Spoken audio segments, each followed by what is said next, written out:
official DDC merch there, and plenty other great Dungeons and Dragons and tabletop merch. We got this Spider-Man Play Booster Pack we're gonna open today. Big shout out to Mythical Meats.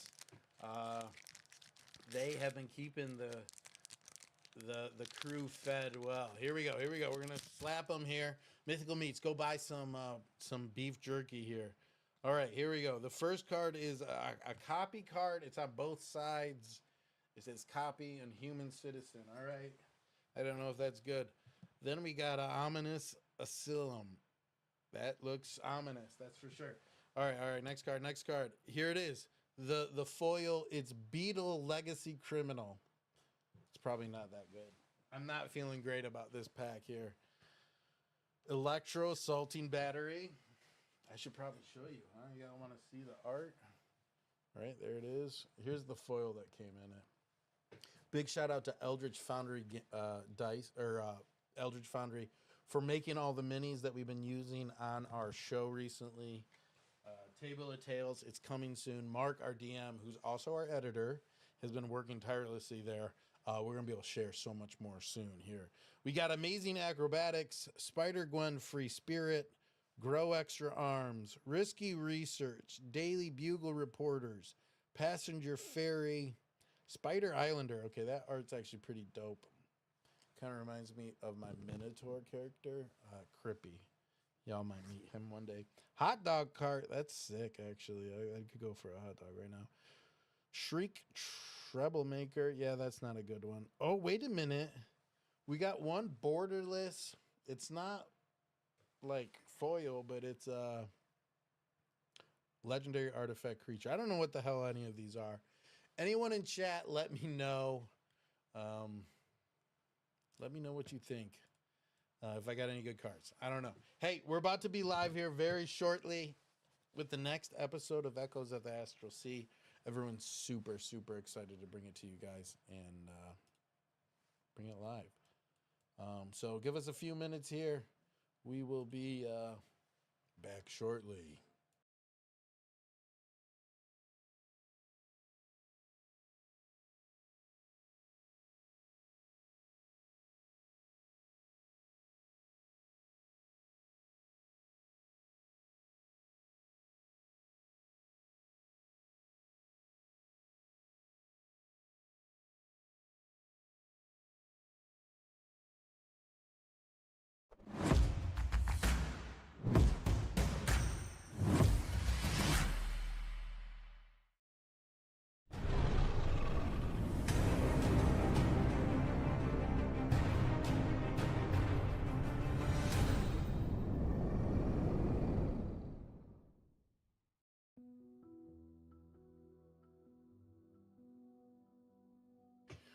Welcome back. We are back and live.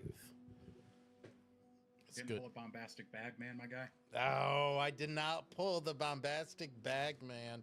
Dayton, I heard that's your favorite Spider-Man. Sorry, he is my favorite Fantastic Four member, unrelated to Spider-Man in every way. Oh, really? Gotcha. He's new to me. That's right. He's new to me. Your favorite was Larvox. All right, welcome back, everybody. It's good to be here. How's everyone doing? Oh, great. Good. I'm so excited I am about so tonight. excited. Yeah. I got a couple inklings of what Nico's going to do tonight, right off the rip.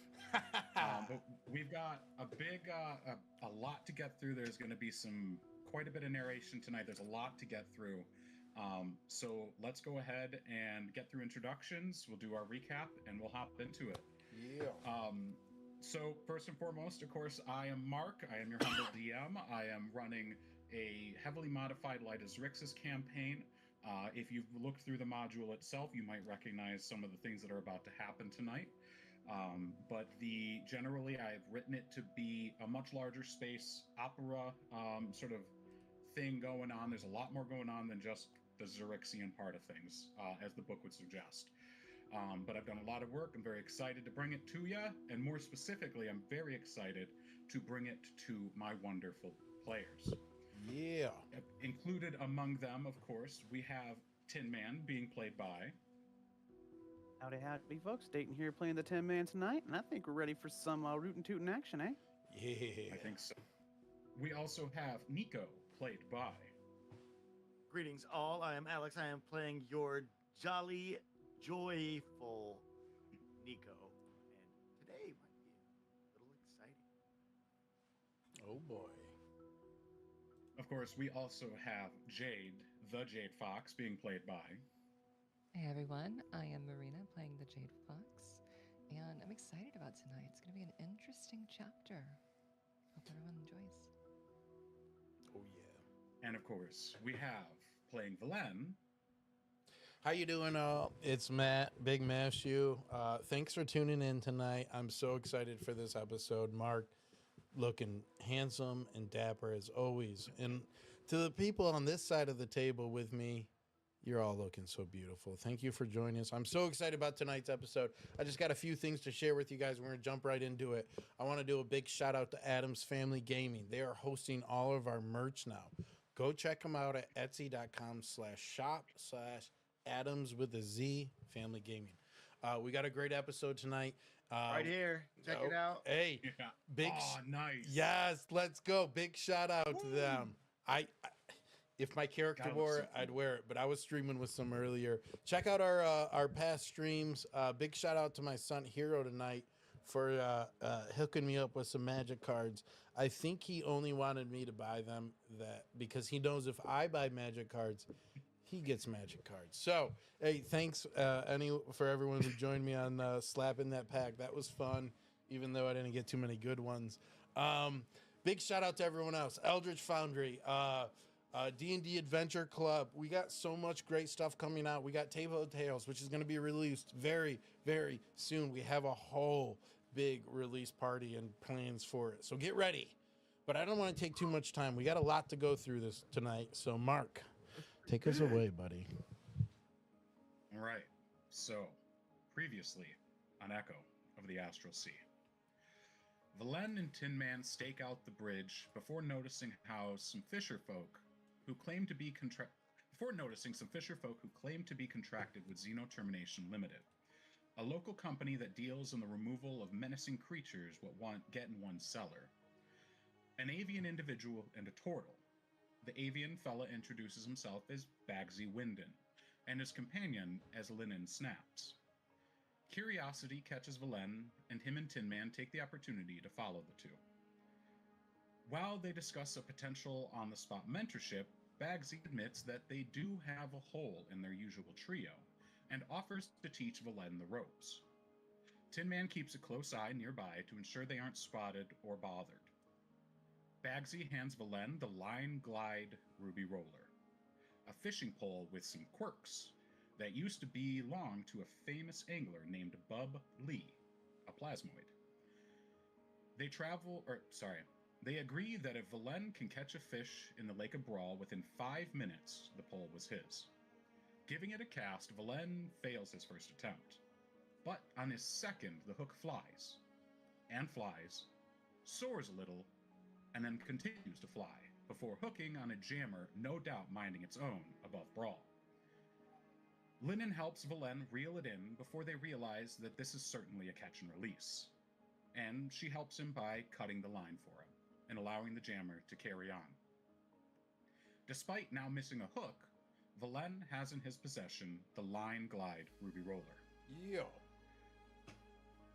Jade and Nico make their way towards the bridge and manage to slip around the barricade with their exceptional stealth and make their way towards the service ramp on the far side. They stop to have a look at the staging area for Andrew's speech, and the next day, before moving along and reaching the maintenance scaffolds beneath the bridge. As they begin getting charges and seeds planted, Jade sniffs out an odd rock wall and a nearby lever. With Nico's own expertise looking it over, they pull the lever and reveal a hidden hatch that moves into the bridge itself. Back to Tin Man and Valen, they take a moment to speak to one of the guards that admits that Radiclax wouldn't be present for his own event, and shows some frustration with Andrew's working towards this merger with Radiclax, claiming that Clax is too distant and his money does not belong in Brawl. further admitting that there have been some astral elves who have been pushy in going over the town guard's authority. Jade and Nico enter and find a storage area of sorts, in an odd glass pane sitting on a smooth metal plate. Standing with an odd pearlescent reflection, Nico begins putting pieces together, just as they hear voices approaching from behind. It turns out to be Candaeus and his second in command, Rayfel Garnia, arguing about someone who had stolen Candaeus's pipe, causing them to run late. The pieces that Nico puts together are as follows. Andrew won't be up top. He'll be down here in this cubby, with his image projected up top, leaving him safe. Meaning Tin Man's assassination was likely a setup and cast doubt on Jade's own mission. Garnia expresses some misgivings about their activities here, stating that people won't be able to return without breathing it in, before Candaeus shuts him down, claiming that Zeleth wants this place gone, and he's greenlit something special, that they cannot be there when Merger Day happens. Before sending Garnia to check on Opor, a one-armed Braxit that was resting in a deeper part of the cave, unseen for their ability to appear as boulders when still. Nico, playing a cheeky trick, uses his three of his infusions, one for smell and two for sound, sneakily placing them in Candaeus's pockets to make it appear as though he had unchecked flatulence that quickly drove the both of them out of the cave, earning Garnia his own flatulence pocket rock, trademark.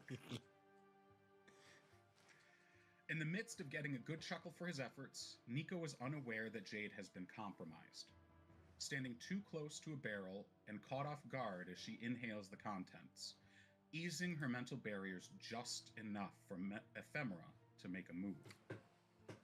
The previously planted seeds of wisteria begin to bloom prematurely and crawl along the walls where Jade stood, silent, as the Eventide Queen makes her first appearance. Nico. Yes. As you are giggling to yourself as Candaeus and his second in command leave, you notice that the seeds along the walls have sprouted, and the vines begin to move their way towards the far end of this alcove. They coat. Well, I know you're excited. One second. No. I don't, because I like this part. I'm actually. You said they're going towards the alcove or Jade? They're going towards Jade at the far end of the alcove. Okay. You're closer to the door. And Jade basically just stopped moving, correct? From what you can see, it is dark in here. It shouldn't be. My fourth infusion is the light that's at the end.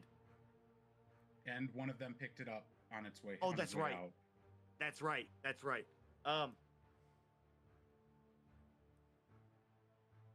Okay. They weren't supposed to bloom yet. Jade. And not like that loud whisper, Jade. And I'm gonna start walking.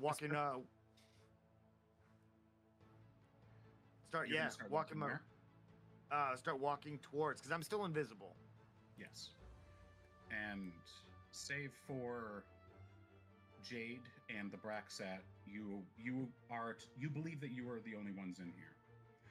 As you move towards the deeper part of the alcove, you can see that the vines coat the dark end of the bridge's nook, and there's a momentary thrashing as the Braxat attempts to fight off the encroaching plants. Jade is no longer visible, and in her place is a cocoon of blooming wisteria flowers, wrapped as if jealously guarding her. The pressure of a creature that has existed beyond understanding, like time itself, stops. Your feet are rooted, and save for the smallest of movements, you find yourself temporarily paralyzed.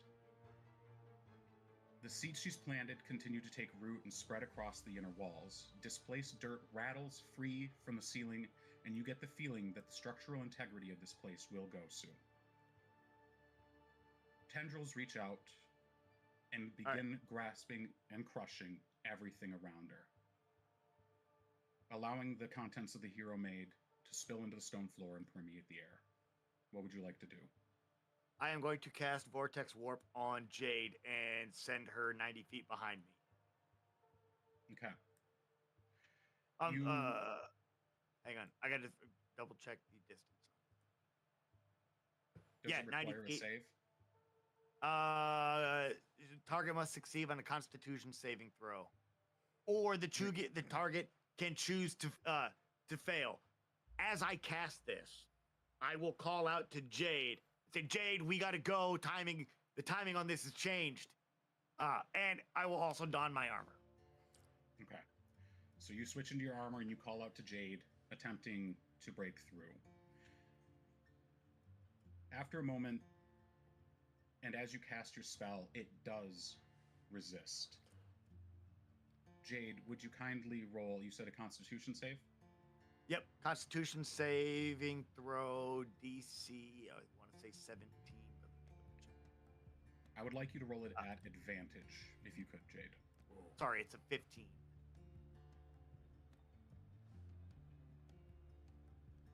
Oh boy.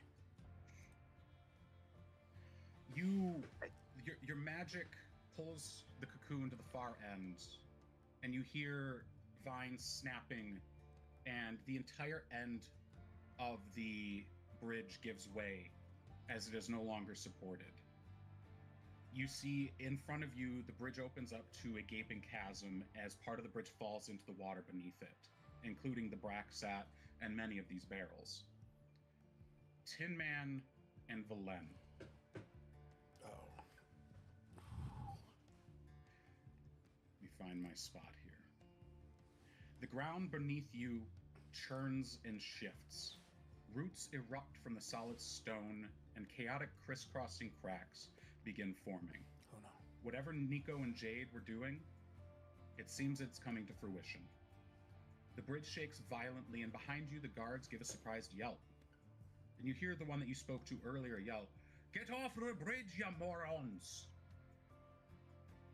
While one guard retreats, the one calling to you moves forward, beckoning you towards him. The barricade behind him has shaken itself apart and lays toppled on the ground, leaving the path open. You watch as the bridge in front of you begins to fall beneath or in front of you. What would the two of you like to do? Can I see into the rubble and what's going down below? No, not yet. I'm gonna kind of brace myself and look for a part of the bridge that is not collapsing and try to get there. The entire stretch behind you is not collapsing. You seem to be closer to, let me move this out of the way. Pretty much everything from here to here is falling. Okay, so I'm already a bit safe, right? You both are very much sort of on the safe end of this right now. All right. I'm going to look back at Tin Man and give him the eyes like, "Yo, what's going on? Do you have a play?" Kind of sizing up the situation, locking eyes with Valen for a moment. I'm just gonna kind of put my arm out and kind of recommend we step back like 5-10 feet. Looks like we still got good structure here for a moment. I give him a wink. It's all right. If we fall, I'll catch you.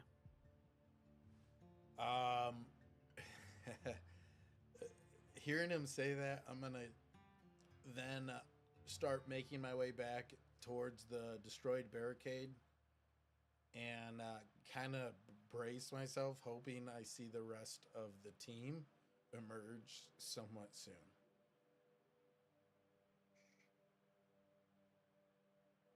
You can see as the two fishermen that you spoke to before, you hear a yelp of surprise, and they seem to be hustling up. Even Linen seems to be moving a little bit, towed along by Bagsy, but they still seem to be moving pretty slowly because of it. You can see as the bridge falls apart, there are gawkers and onlookers behind you sort of in shock that this just happened and that this is happening. The stone bridge has been a notable landmark of Brawl for some time. Jade. Oh.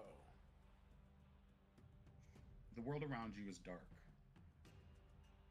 The stale iron scent of long lane blood accompanies something distinctly earthen. Damp stone chills your skin, and your clothes do little to stifle the cold. The rocks are rough and uneven beneath you, and you can feel the occasional intimate brush of something against your hand or your ankle, or wherever air can touch flesh. I am here, dear, a familiar voice whispers, reassuring. Ahead of you, breaking through the oppressive darkness, is a soft, pale glow. Casting its weak light against the inside of walls of what seems to be a pit. From the pit, a sound of splashing water echoes, then settles. Then frantic splashing again, then settling. What would you like to do? I'm gonna question where I am. What's happening? I was just in the cave. The voice seems reticent to speak. Can I move? You may. You do not seem to be held down or held in any way. I'm gonna walk towards the light. As you approach, there seems to be a well that goes down about 5 or 6 feet, and in the bottom is about 2 inches of water. The water at the bottom of the pit is clouded, and the basin is almost empty. The inner walls of this pool are murky, with dead leaves obfuscating something silver swimming in the last vestiges of the water. Occasionally thrashing desperately in an attempt to keep swimming, you see a silver serpent. Beyond the silver serpent, in the light glow, at the bottom of the pool, through the detritus, you see a key of simple bronze. What would you like to do? Gonna reach towards that key. You may. I'd like you to make a dexterity saving throw for me, please.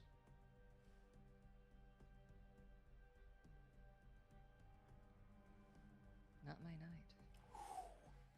As you reach, the serpent, thrashing beneath the water, notices you and lashes out, sinking its teeth into your hand and drawing blood. It recoils back as if afraid and doesn't stop you reaching for the key again. But you can see as your blood clouds the water. Suddenly, at the edge of the water, a blossom of red colors it. And as you trace its trajectory, you can see another crimson-red drop gathering at the lip of the pool. It grows laden before the surface tension surrenders to gravity, and the drop follows the same route as its cousin. A small plop and a second bloom, like the nested petals of a rose. The serpent, you notice, is lapping at the blood, hungrily drinking it, and with it, the water around it. You notice as the water drops another centimeter.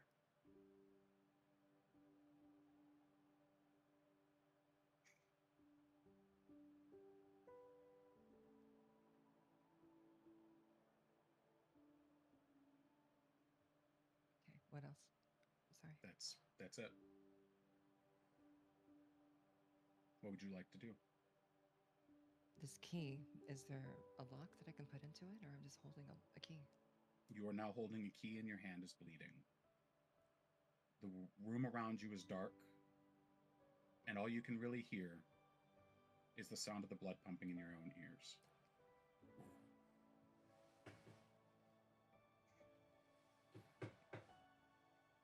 I'm gonna approach the serpent. The serpent cowers to the far end of the pool, which is about 3 feet across, towards the end where the blood is dripping in. Blood that's not yours, you know. It seems to be barely able to fit beneath the water and draw breath as it continues to gulp down this blood. And you notice the blood seems to continue dripping and must be coming from somewhere. Can I look up and see anything above me? As you look up, you see that it pours gently over the side of the pool, and you can see the gentle reflection of a pool that moves up, or a stream that moves up towards a wall. It seems to be pouring in from that direction.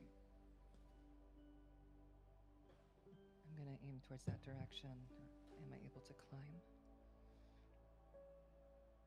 There doesn't seem to be a need to, as while the ground is uneven, it is not steep.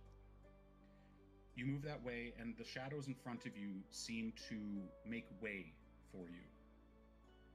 And the pumping of blood in your ears is suddenly met with a soft accompaniment. Distant woodwinds and clinking glasses.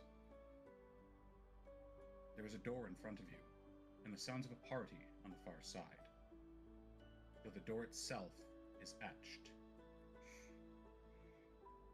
You can see at the bottom of the door, where the door meets the floor, is where this blood is pooling in and moving towards the pit. The etchings state as follows: Mask laid low, in heart are we sown. Speak truth, give lie, take life or die. Give name to your master, lest your tears drown you faster. Can you repeat that one more time? Yes. Mask laid low, in heart are we sown.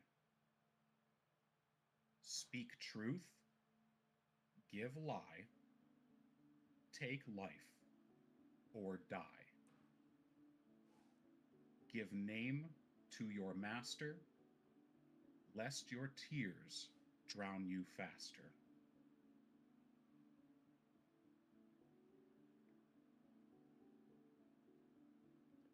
And beneath it, you can see clawed into the stone wall, or the stone door, is the Roman numeral for 5. It seems to be separate from the etchings made by a different hand.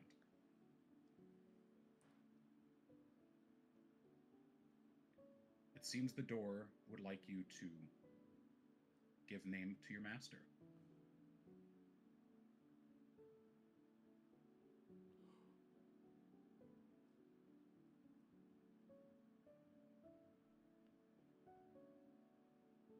Jade's gonna respond reticent and say, Lady Magdalena.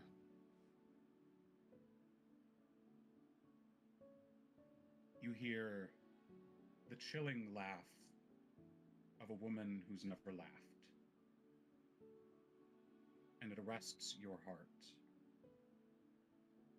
in a chilling grasp. The door slides open. It opens silently, sliding into the wall. You're bathed in a warm light and the sound of festivities. Beyond is a bouquet of moving colors, a garden of eloquence and frippery rested in a lilting dance. What seems to be people dressed in elaborate flora of worlds you've never seen arrays in front of you. Each piece of clothing, adornment, or makeup collide to give lie to the perception of a dancing garden. Beyond the corpse of dancing guests are a pair of slender steps that rise to a throne far side of the room. The stairs are steep and exceptionally thin, and the throne itself bristles with dagger-like thorns that would surely pierce any who sat there. And you lock eyes with its current occupant. Golden irises and black sclera, pupils like slits in a calm, self-assured smirk, twisting on a fierce but delicate features. Her skin is not as you recognize her, and it seems to be made of a verdant velvet-like sod, and her hair falls in delicate willow-like leaves. One leg crossed over the other, but otherwise straight-backed and attentive. The voice in your mind speaks again. Watch closely, my delicate petal.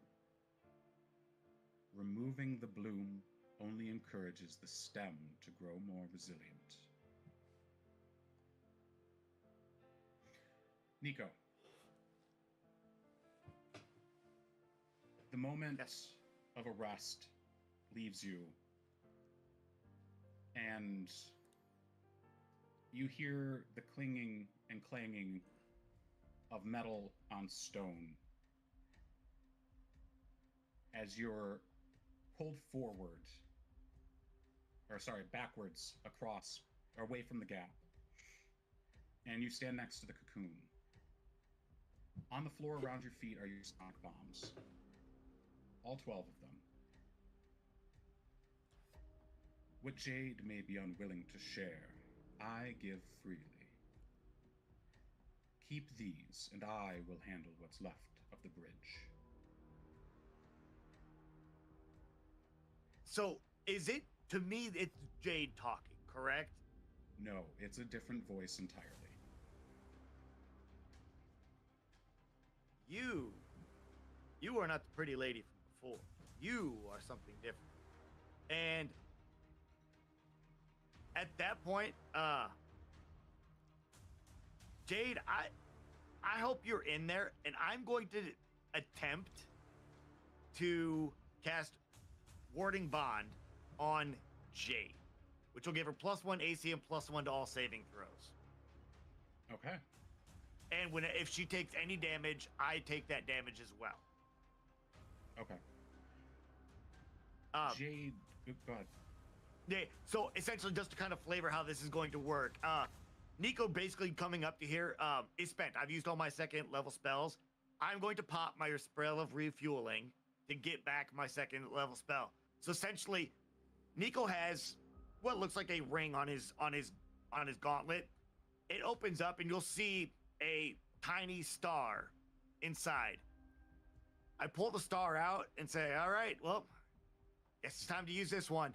And he just kind of holds it to his chest, and all the stardust, like, dissolves away from the star, radiates around Nico, and at that point, I will more or less, channel it down my arm into Jade. As you reach out, does it require touch? Yes. Or is it rain? Okay. As you reach towards the cocoon, one of the vines reaches up and sort of wraps gently around your hand. We both seek to shield her. You will be useful. And all right, I don't have time. Well, when she says, like, new lady, I don't have time for you. Jade, the timetable's moved up. We gotta go. And Nico will, remembering where we were placing them, put all the sonic bombs, most of seeing what the damage is being done. I'm gonna put half of them up to finish the job. What do I see on the other side of the gap? Do I see Tin Man and Valen? That's a fantastic question. From your sort of angle, no. But Tin Man and Valen, are you moving up towards the edge? Yes. Like I've got her now. It's like planning, making sure that we finish the job, but also more or less trying to maximize pushing the hero maid down away from the population, like more or less trying to mitigate what would be very terrible if it went upwards. For sure. Tin Man and Valen, are you moving up towards the edge? Valen's gonna have a moment here with Tin Man. And as he sees Tin Man kind of beyond the barrier, he's going to yell out to him, "We can still make the ship." And wait for see what he does. Tin Man will turn around, give him a nod. I think what's crumbled away is all it's going to be. And like I said, if we fall, I'll catch you. And Tin Man's going to go ahead and run up further to see if he can at least look across. He's going to kind of scan the bottom section of the bridge across the gap to see if I can see any sign of where our teammates may have slipped away to. As you approach the edge, you can see that there has been a hollowed out cavity in the bridge itself. And within it, you see Nico standing next to some odd plant growth. Like a vine-like cocoon wrapped in wisteria flowers. Nico, you do see Tin Man. Tin Man, I don't have time to explain. It was Candaeus. This is a setup. The bridge is gonna go. Meet you at the ship. And I will essentially cast Longstrider on myself and run with Jade the opposite way out. All right. Are you picking up the cocoon? Yes, like, 'cause that's Jade, correct? Correct.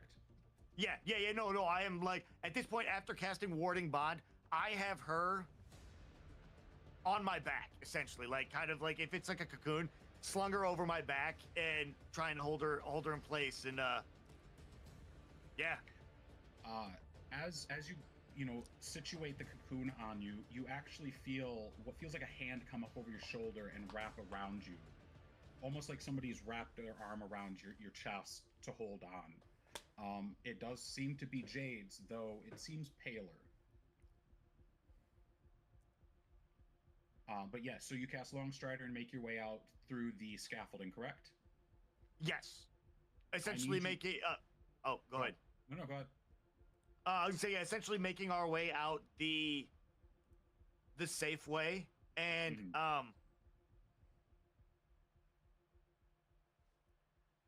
I'm gonna say when they set the bombs, I say they've got a 5-minute time.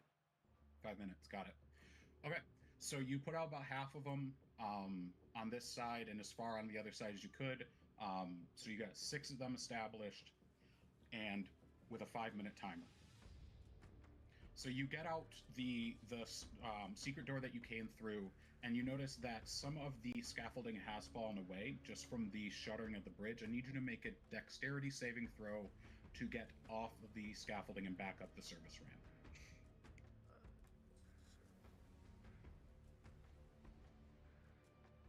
Right. What a 6.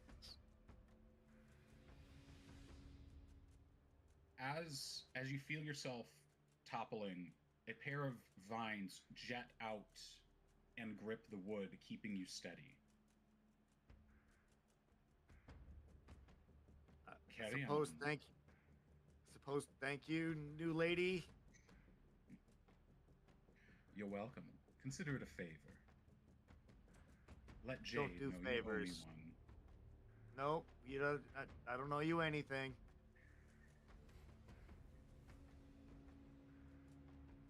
Jade, you step into this ballroom, and you can see the ceiling itself, vines and flora seem to, almost like a waterfall, ease from the ceiling and just sort of float above you, like some sort of hanging garden. The people around you, dressed in their finery, don't seem to notice you. And what looks like an alternate form of ephemera stands from her throne. What would you like to do in this moment?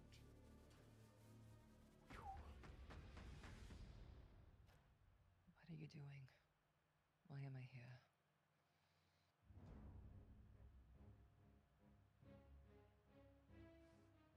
You need to to stop cowering, Jade. And I seek to help with that. What I show you here is my final memory before I merged with you.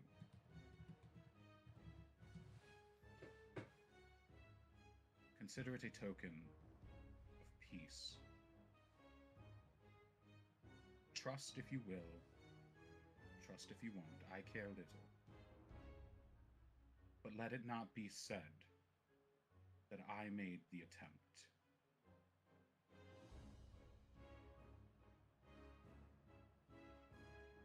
Now watch closely. Do you have a response? She's watching. Cautious, but watching. The music slows as Ephemera on the opposite side of the room stands to her full height. The thorns from her throne move out of her way so as not to pierce their sovereign.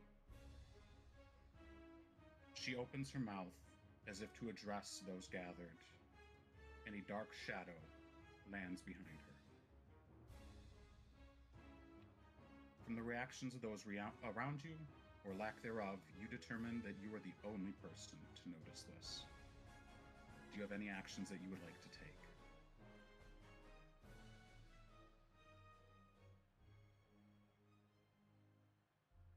Not really, no. I don't feel like there's much I can do. Ephemera's eyes open in shock, and a blade erupts from her chest. Her slender hands explore the blade jutting from her chest, and a choking gasp erupts from her. The sod and vines of her form dissipate like scared eels, melting her visage and pooling on the floor at the feet of the small hooded figure. The figure carries a long, thin blade in her hand, more a needle with a handle than a dagger. And as she lifts her head, years of exposure to that gaze have rooted deep in your mind. And by instinct, you avert your eyes from Magdalena's.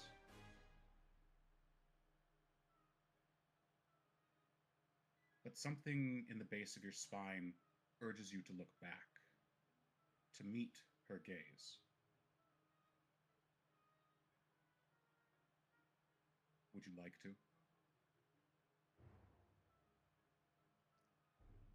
It's trying to make me gaze at who's stabbing Ephemera. It's trying to make you look at the person who's standing over Ephemera's body. Yeah, I'm going to look. I need you to make a Constitution saving throw for me, please. And I get the +1, right? Yeah, Yes. +1. And probably some inspiration too. Players Union. Oh boy. Come on. I mean, you guys, I was rolling 20s last time, and I guess I know. Law of averages. You know. Law of averages. The voice returns a little more powerfully. A queen shan't cower. Not even in the face of her own death. And the muscles in your jaw force your head up. And you feel a spike of shame that you were unable, that somebody else forced you into this situation. Not that you looked upon Magdalena, but that you couldn't find the courage to do so on your own.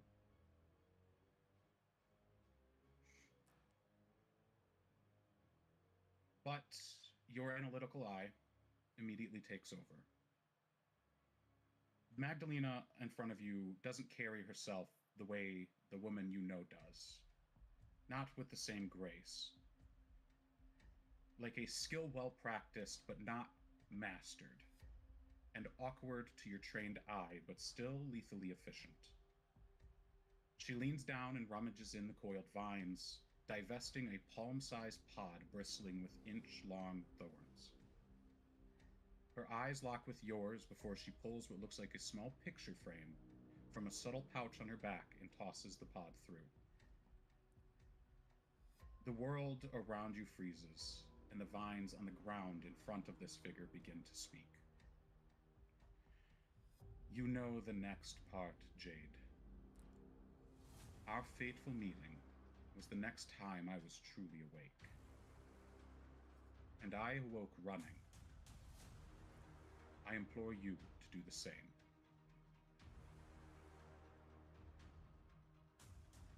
The world around you melts away. Nico, in your arms, the arm that was grasping around your chest goes limp, and you see as the vines recede, and Jade falls to the ground behind you.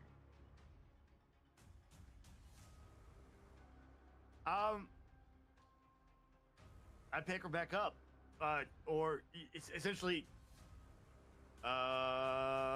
new lady, you okay? Am I No conscious? response. Make a Constitution saving throw for me at advantage, please.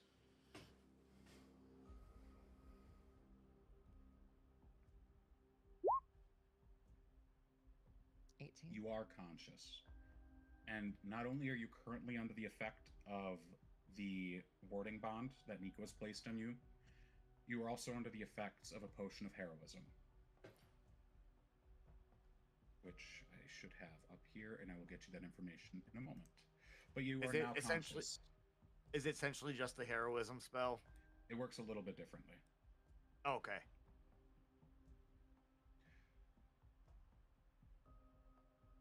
But you are conscious, Jade.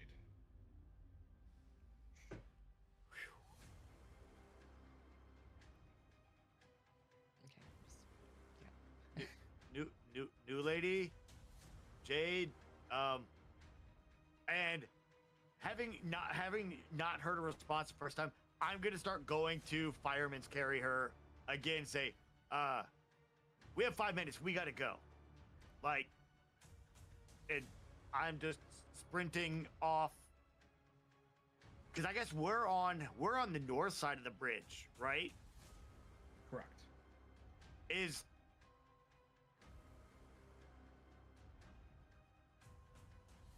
Yeah, I'm going to start working my way back up towards the,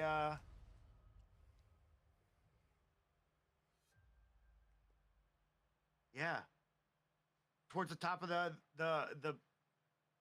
top of the bridge, and working our way back towards the ship. Actually, Mark, because I don't remember from the map before, is this the only way off over from Hightown? Without going all the way around to the underside of Brawl, yes. Unless you have the ability to fly.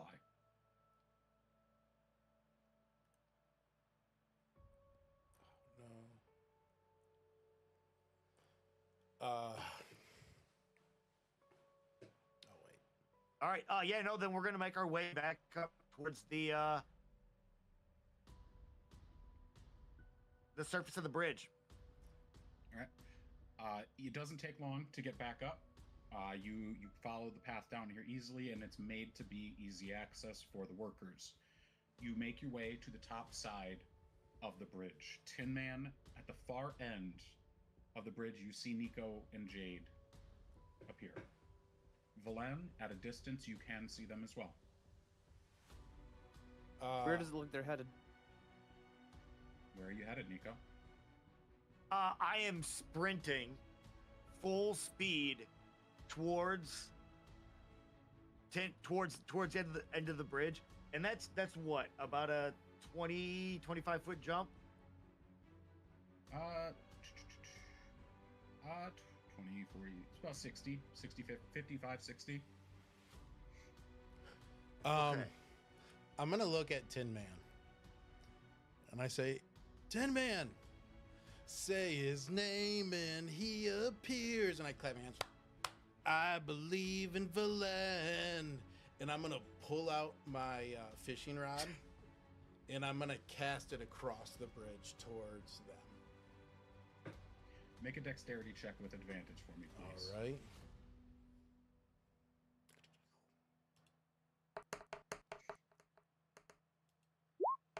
That's a 2 and a 17. It can't be Good said save. that it can't be said that astral elves do not learn quickly. And Tin Man, you see Velen give what almost looks like a practiced cast. The line moves despite not having a hook at the end. It heads directly for Nico and Jade, veered off by about a foot. Nico, you see Velen sort of whip something at you, and a thread move past you. What would you like to do? Jade, you are conscious. You can contribute now if you'd like. I am going to seeing the thread, and I noticed that it's coming from Valen, correct? Correct. I am going to kind of do that quick, wrap it around my arm a few times, and I'm going to spend the, I think, is it 1 charge to reduce the mass of my armor. Yes. Essentially, Nico's gonna reduce his mass to like fractions of a pound, like as light as possible, and essentially, well, with this gripped on, launch myself across the bridge. Oh, while still holding Jade, unless Jade decides she wants to let go. Going with you. Tin Man, you're a little put off, or not put off, you're a little surprised by Valen's sudden breakout into song. What would you like to do in this moment? Valen, what are you doing? Are you looking like you're bracing backwards? I mean, what's your action here? I'm still taking in the Valen at the moment. I'm humming the tune to me. You feel a tug on the rod as you realize Nico's grabbed it. And I'm pulling him back and reeling him in while I'm still humming my silly tune. In that case, I'm gonna run over to Valen and basically brace him, be like the short guy at his waist, trying to help, keep him in his spot. And when he gets to me, I'm gonna say, "Sing it, Tin Man! I believe in the man called Valen. I believe in Valen. Sing it with me!" And I'll keep pulling Tin hard. Man's just sitting here, his head down, his eyes closed, bracing with his dear life. I believe in Valen. Yes, Tin Man! Matt, I would like you to roll a strength check with inspiration. Oh, that's good because I rolled a 4. You also, well, I Sorry, should say you I- get advantage because And Never you mind. you see me start crying as I start saying it. I believe in Valen. And there's like tears rolling out of my mouth or my eyes as I'm really realizing I'm losing grip of the reel. Timin, you're genuinely surprised when Valen's heels start skidding forward in the dirt. And his song cuts for a moment as he seems surprised as well. It seems the two of you are losing this pull. Nico, you leapt forward and then just sort of fell back down. There's no tension in the line at the moment. Seems Valen and Tin Man are struggling. I am going to reach my little auto gnome hands up and Just get. point of order, DM. That means I'm floating in the middle because like I sprinted and have launched myself off the edge. Yep. You're Looney Tuning it right now. Carry Okay, on, Tin Man. just wanted to make that clear. Yeah, I'm going to reach my little auto gnome hands up and get kind of from waist up around Valen. Definitely a very compromising position for the two of us, no doubt. And I am going to start, like, my hand is going to start rotating like a mixer, trying to turn the spool in. All right, Nico, you begin moving forward again, and Valen, relief floods you as you realize it's working again. And the emphasis, the feeling in your song begins to come out again. Nico, as you jet toward the two of them, you hear Valen's song get louder and louder. it's at this point I start saying, say his name and he appears. I believe in Tin Man. And his hand, as we start reeling him in, it's just going crazy. I believe in Tin Man. My hand is like smoking and starting to like put off like smoke and sparks.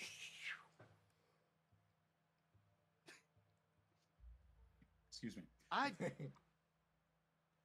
What? So have I landed now, or You are about to land. Tin Man in Velen. You can see clearly Andrew's estate, which also means that you can see the sky above it.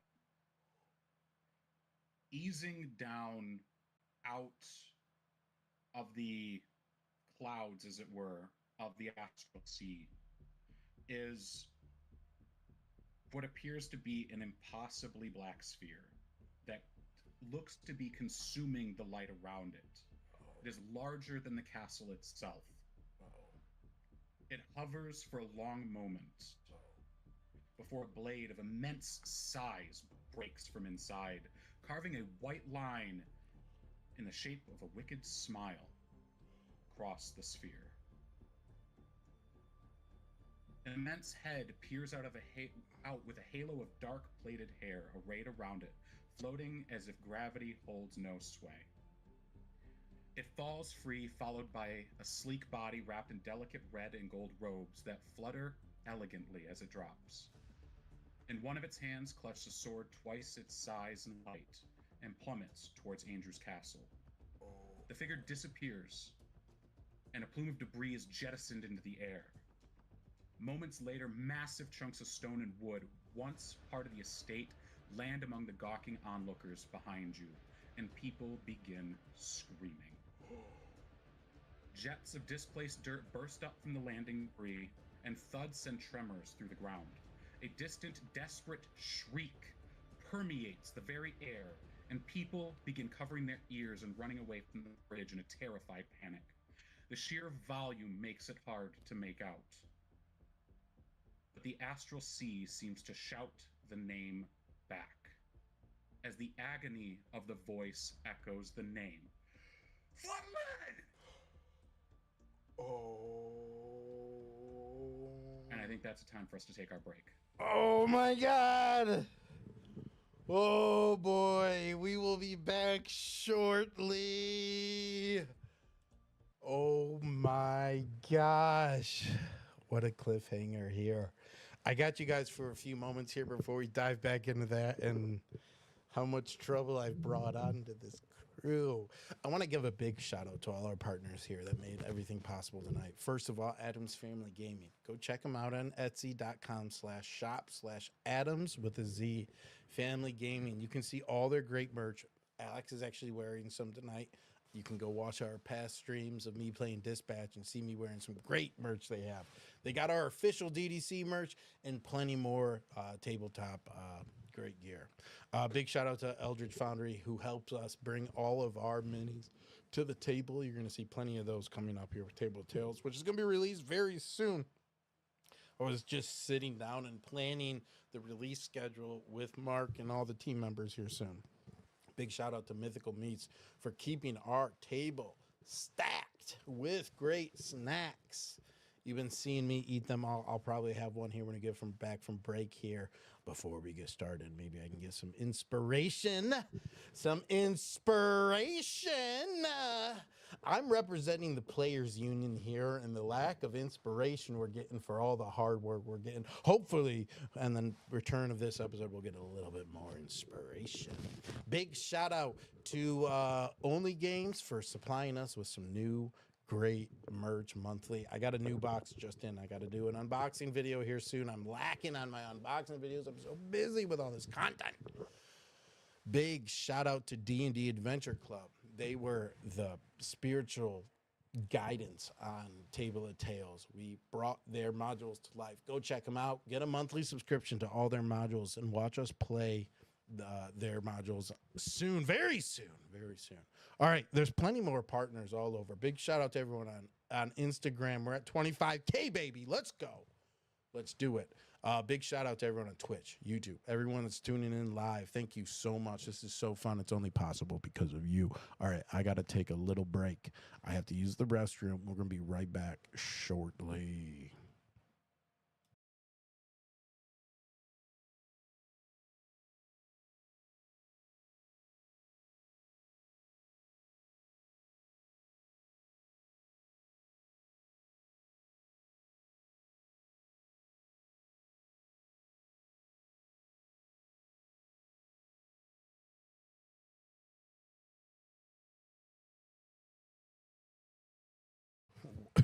Welcome, welcome back. back. Oh my gosh. I felt like an eternity, guys. I'm nervous. Oh man. So, as we left off, a dark sphere appeared above Kate Danger's estate, and a massive figure cut itself free and plummeted towards the estate, hitting it like a bomb and sending debris flying in all directions and striking some of the civilians nearby. The entire air was permeated with an anguished scream of one name. Fallen! Oh boy. What would you like to do now that you are all back together? I am like petrified with fear, and I'm just looking at the state as it crumbles, and I hear the voice, and it's echoing in my ears as I have that like 500-yard stare, and I'm not there. See, if Nico, when Nico hits, looking at it, we have to go now. No, that not just that. I don't know what that is. This bridge is going. We have 5 minutes. We cannot be in brawl. Bad things are about to happen, and I'm dragging Tin Man and Valen if possible. Like we're like, we have to move. Yeah, as he's dragging me, I'm stumbling, looking off into the distance. Where do I clock the two gentlemen who gave me the fishing pole? It seems that they have moved well ahead and are within the press of people escaping. It is a little difficult to find them with all the movement. All right, I'm gonna put the reel back, and in my head, I'm thinking about the ditty and how I don't want to appear right now, and how small I feel with hearing my name yelled over this whole place. And you'll hear me say his name, and he'll disappear. I don't believe in Valen. And I'm like shook saying that over and over. Are you doing this audibly? Oh yeah, you can hear me like. I assume coming out of her own little stupor here, how is Jade looking right now? Jade, How am I looking, Mark? you seem to be yourself. You are taken aback that you just watched what seems to be younger Magdalena murder Ephemera, but that has a certain disconnected cognitive dissonance, as it were, as Ephemera is very much alive within you right now. But it does bridge a few gaps. Yeah, Jade's got like 1,000-yard stare, and her eyes are just dilated. Like when you look at her, it's just like she's got the adrenaline pumping. Tin Man She Nico, looked you got like- it. Tin Man, Sorry. taking a moment to assess the situation, seeing where Valen is right now, seeing where Jade is right now, and the general urgency behind Nico. Tin Man's going to break himself free for a moment. You focus on these two. We need to get back to the ship. You said the time zone's been moved up a little bit. That's all right. We can still make the best of this. We ain't got a crowd to deal with this time. Get them going. I will meet up with you, all right? Tim, man, I'm gonna be 100% honest with you. I don't know if I can contain both of these. We all move now. Candace, Sorry, buddy. like, I understand, but I gotta get something important to me. Get moving. And Tin Man's gonna break off towards the east. I'm going to take us Alright, back to the larger map. as he says this, because it is not concentration, I'm going to use another spell slot and cast Long Strider on Tin Man. Move fast. You got 10 extra movement. Beautiful. On top of my monk mew movement, I am booking. Say his name and he'll disappear. I don't believe Valen. Nico's going to grab Valen by the side of his head with like his massive gauntlets. Like he's wearing it. He's in his full battle suit now. But Valen, you'll notice they don't feel hard. They, in fact, feel weirdly soft. Like this isn't how armor should feel. I said you have to get this together. I don't believe. You're right. They're doing something. They're doing something bigger. Candace was in that. There was a whole bunch of this weird gold stuff down there. I don't know. It's bad. Let's pin this whole thing on Candace and get out of here. Get us to the Can ship. you do that for me, Valen? Get us to the ship. We gotta go. We gotta get it to the ship. And that's Do you have a way? and that's do you have a all way I'll to not say look like- as I start muttering, like, say his name and he'll disappear. I don't believe. I am going to, Valen. Unfortunately for Valen, lose the fast and the glasses. Oh man. Don't be you, be Candace. He's way too distraught to make that type of emotional detachment from his character, but he will like start losing at least the jacket. Say his name and he'll disappear as he hands the jacket to another stranger, and he'll disappear. I don't believe in Mulan. And he's looking for anyone to take the jacket, even though there's not really anyone around. A late person running past runs into you, and it falls to the ground, and a few other people trample it as they run past. And I'll see it as I walk away from it. And make my way following Nico and Jade in a bit of a crybaby stupor. Nico, it seems that you've got Valen moving. Jade All right. still has her 1,000-yard stare. But is Jade moving? Like if I were to like hold her hand essentially and lead her along, it's like Jade, if you're there, because I'm gonna like as I grab her hand, I will kind of pulse that stardust over and really like over the warding bond. Say, Jade, I really need some help. You don't have to be here, but I need you working. Let's get to the ship. Then start moving. Nico will stop running, look at her, it's like, what have I been doing this whole time? And then start running again. Wait, you guys are going to start running? Yeah. we're Okay. running. Immediately I start stretching out. I'm taking really long time as I start doing the say his name, he'll disappear. As I see you guys get further away, I'm getting ready to run It's though. just habit by this point. So, oh my gosh. And I do start running next to them with a big pouty face. As Valen falls into muscle memory, what looks to be the top half of a tower lands in the city block in front of you and rolls several of the buildings.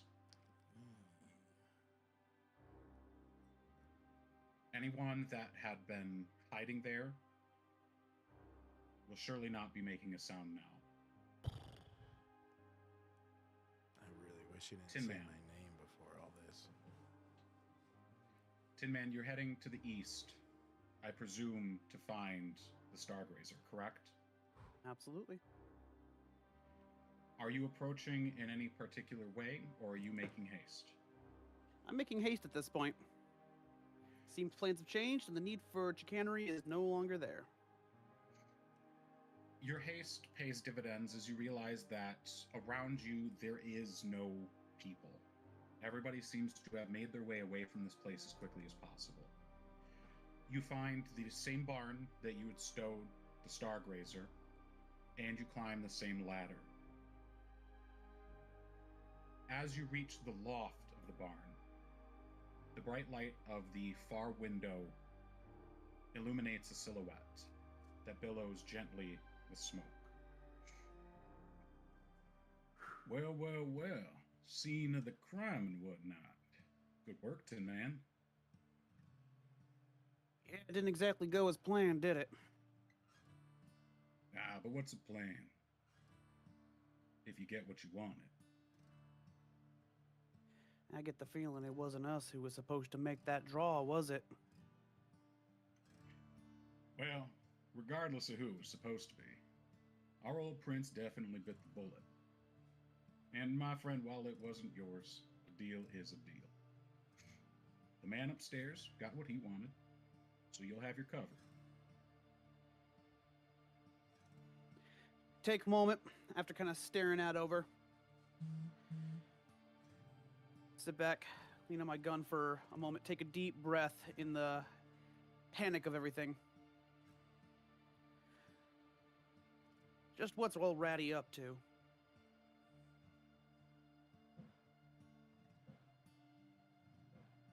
Radiclax, well, that's a tough one. He's real secret these days. Has been for a couple hundred years. But, word in the grapevine says he found something big. Something that'll elevate him beyond that of a mere dragon. I don't like that phrase. Them ain't two words you put together very often. Now, you're Something telling big me. enough.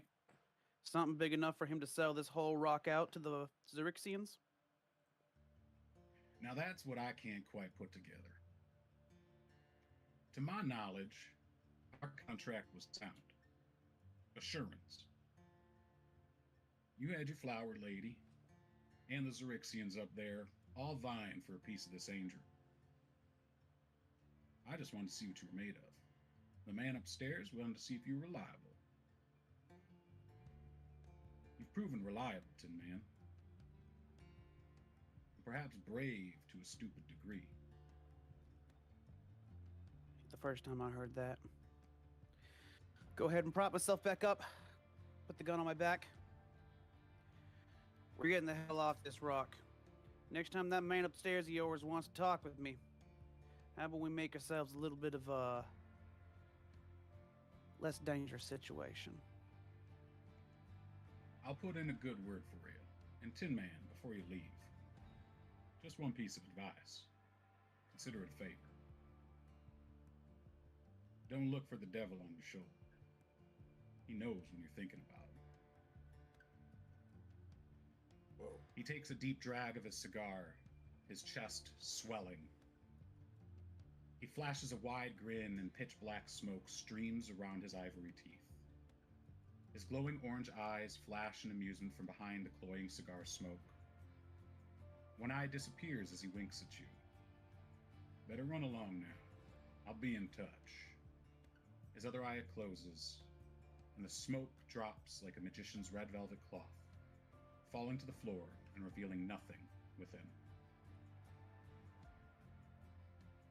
The man's gonna kind of just give a bit of a tilt of the hat there, regardless of what Spectre is or isn't in the room. Gonna go ahead and make me a rather acrobatic jump out the window and start booking it for what I know to be the ship's location. Go ahead and make an acrobatics check for me at advantage. And then what route will you be taking back to the ship? Well, given the circumstances, Oh, a nat 20. oh my gosh, that deserves So I- inspiration. Hit the proverbial ground running. And the the way I see it is there is no crowd, but there is a whole lot of damage happening. So I'm going to take the most literal crow's fly route possible. I will get myself up past this initial farmland, up on some buildings, and I'm basically going to parkour my way straight across. All right. With a natural 20 in acrobatics, you don't even need the advantage. You fall gracefully, climb gracefully, and run gracefully with little issue. Love it.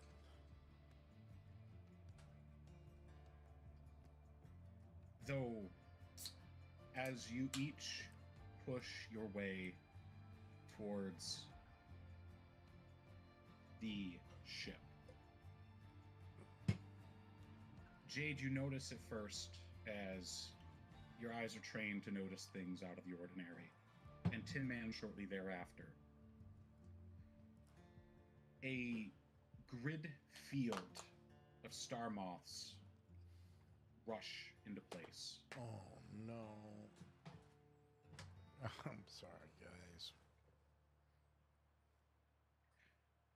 The staccato thuds of debris die off before a blanket of star moths rush into grid formation above Brawl. Oh.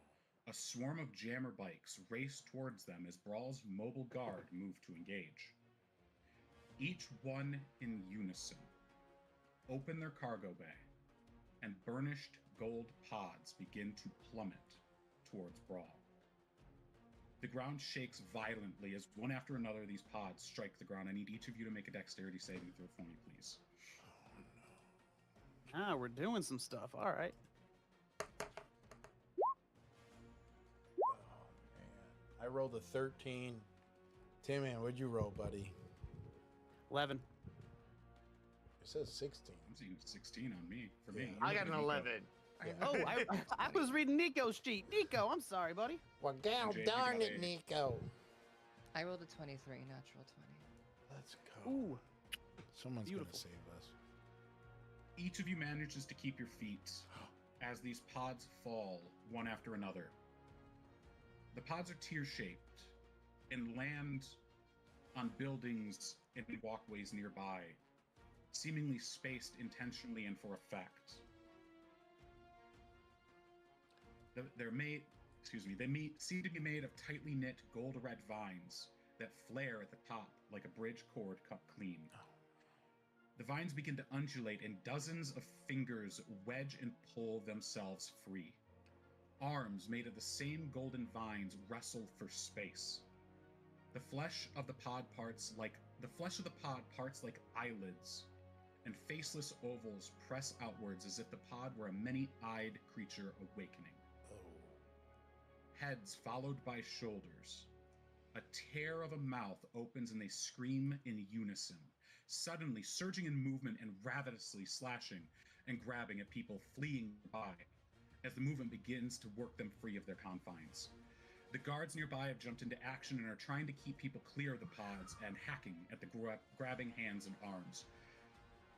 One lands in a building up ahead of you, and these arms reach for you as you run past Nico, Valed, and Jade. There's enough room to work around and maneuver, but there's a press of people being grabbed from the group and being pulled towards these pods. What would you like to do? Yeah, feeling the press of the people and reverting to my training, I know I have got to get away from the crowd. So I'm looking for the easiest way to get myself away from the crowd. If it's a back alley or whatever, I got to get away from the crowd of people if we want to survive. But I'm a little cautious, and I'm still kind of shook. So I'm kind of looking for the alleys and stuff and about to dart, but also waiting for the crew. Nico, Jade? So you said this pod is like basically dropped in front of us, and the creature's crawling out, correct? They seem to be pulling themselves free, attempting to do so. They're about up to the waist right now, reaching and grabbing at anything that moves nearby. As we are running, seeing this, I'm going to yell out and just essentially say, make room, and like try to clear out space. Summon my lance, and I'm gonna run the one through as we're like skewer it as we're going through. Oh, Okay, make an man. attack at advantage because it is stuck, basically restrained. 27 And roll your damage. for 12 damage. Walk me through this.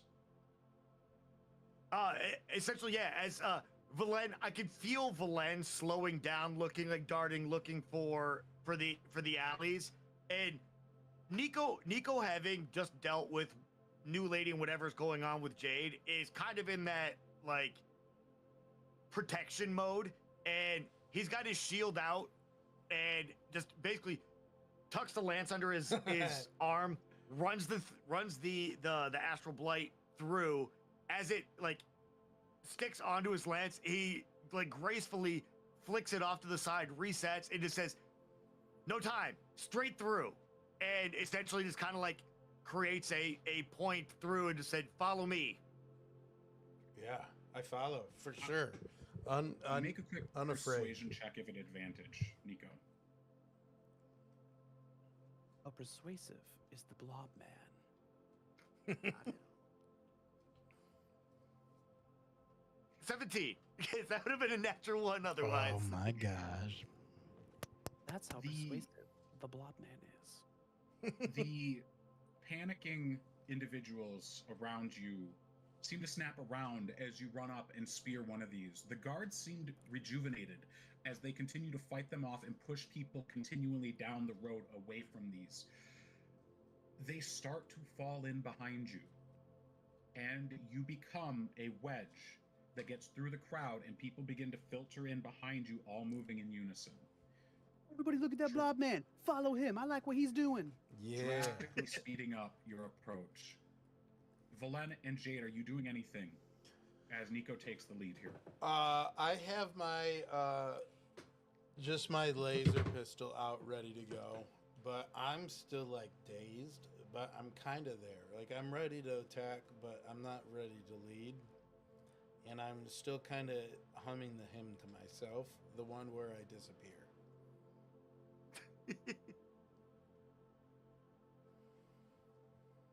Tin Man, from your delayed state, you see as these pods begin ejecting their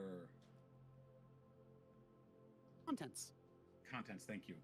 They begin ejecting their contents, belching forward these astral blights. I have sent a picture so each of you can see them. Horrifying. Thank you. Each one seems Nice to be carrying hairstyle. about a dozen of these, and they pour into the streets, chasing down anyone that has straggled behind. So are these basically like just really nasty twig blights? Like space twig blights? Well, as you notice someone tackled to the ground, too distant to get a shot off, but far enough to see, they seem to scream, and their fingers turn black and their skin turns blue as the vine blade on top of it seems to smolder with heat. It seems that unless a twig blight steals the heat of those it attacks, yeah, it's exactly like that.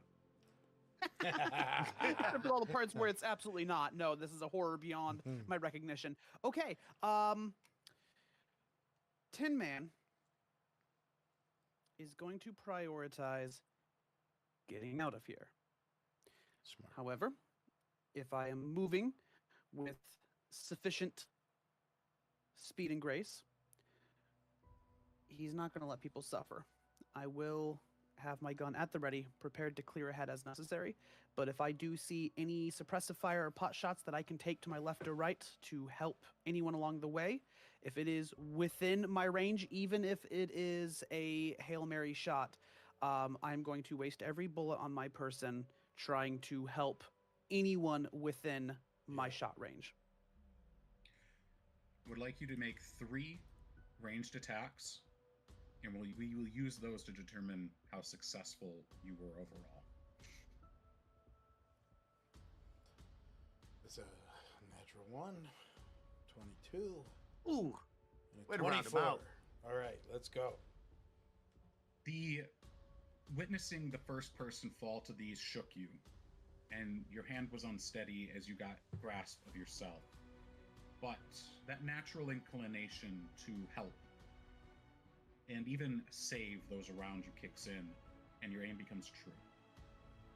Several people wave in thanks and screech off in terrified panic as more of these vine blight, astral blights pour into the streets.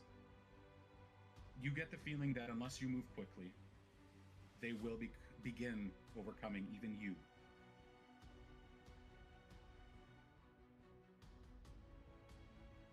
That said, as you make your way towards the ship, you see what looks to be the rest of the ships. Desert brawl in a flock.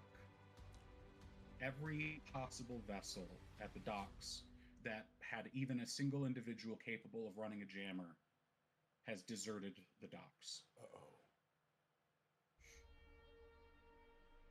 That brings us back to Velen, Nico, and Jade. Tin Man, you are making solid progress towards the docks. Jade, Nico, and Velen, as you press through and you get this surge of people following you, you reach the docks to see that many of the ships have already taken off. There are a few left behind, including the E11, your ship. But people are here in droves, and each of them is looking for the easiest escape. That happens to be jammers. You approach the docks, and you recognize the E11, as it was described by Sable, whose description did little to truly encapsulate the E11. The ship is absolutely overgrown with roots and foliage, focusing heavily around the stern area.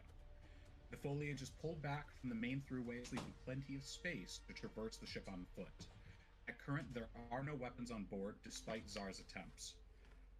You can see at the whale, as people are attempting to gather and board your ship, Charlotte and Arnott are there yelling at folks to hold on and to proceed calmly. You understand, of course, that it's very unlikely. But you could see the two of them attempting to get people on the ship in a single file fashion so as not to fall off of the gangplank. What would the three of you like to do? I'm going to immediately fire my laser pistol in the sky. Bring some quiet to the whole situation. So immediately I see the crowd. Bang, bang. I'm shooting up in the sky to draw us down.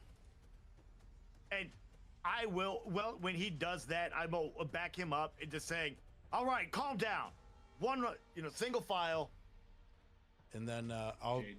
Oh, go ahead. Jade is also going to. I'm sorry? No, go ahead. Jade's going to whip her rose whip a couple times in the air. Oh. It's going to cause a whip crack. And that's going to kind of it's just like try and get people to back up. And Anime robot pose. And if they don't listen, I'm going to start aiming at them. But my laser gun is kind of just in the sky. Is that we make our way to the front of the line to make some order and chaos to this situation. You fire your weapon into the air. Jade assists, and as does Nico. I need you to make an intimidation check at advantage. All right. That is a natural 20, baby. Let's go.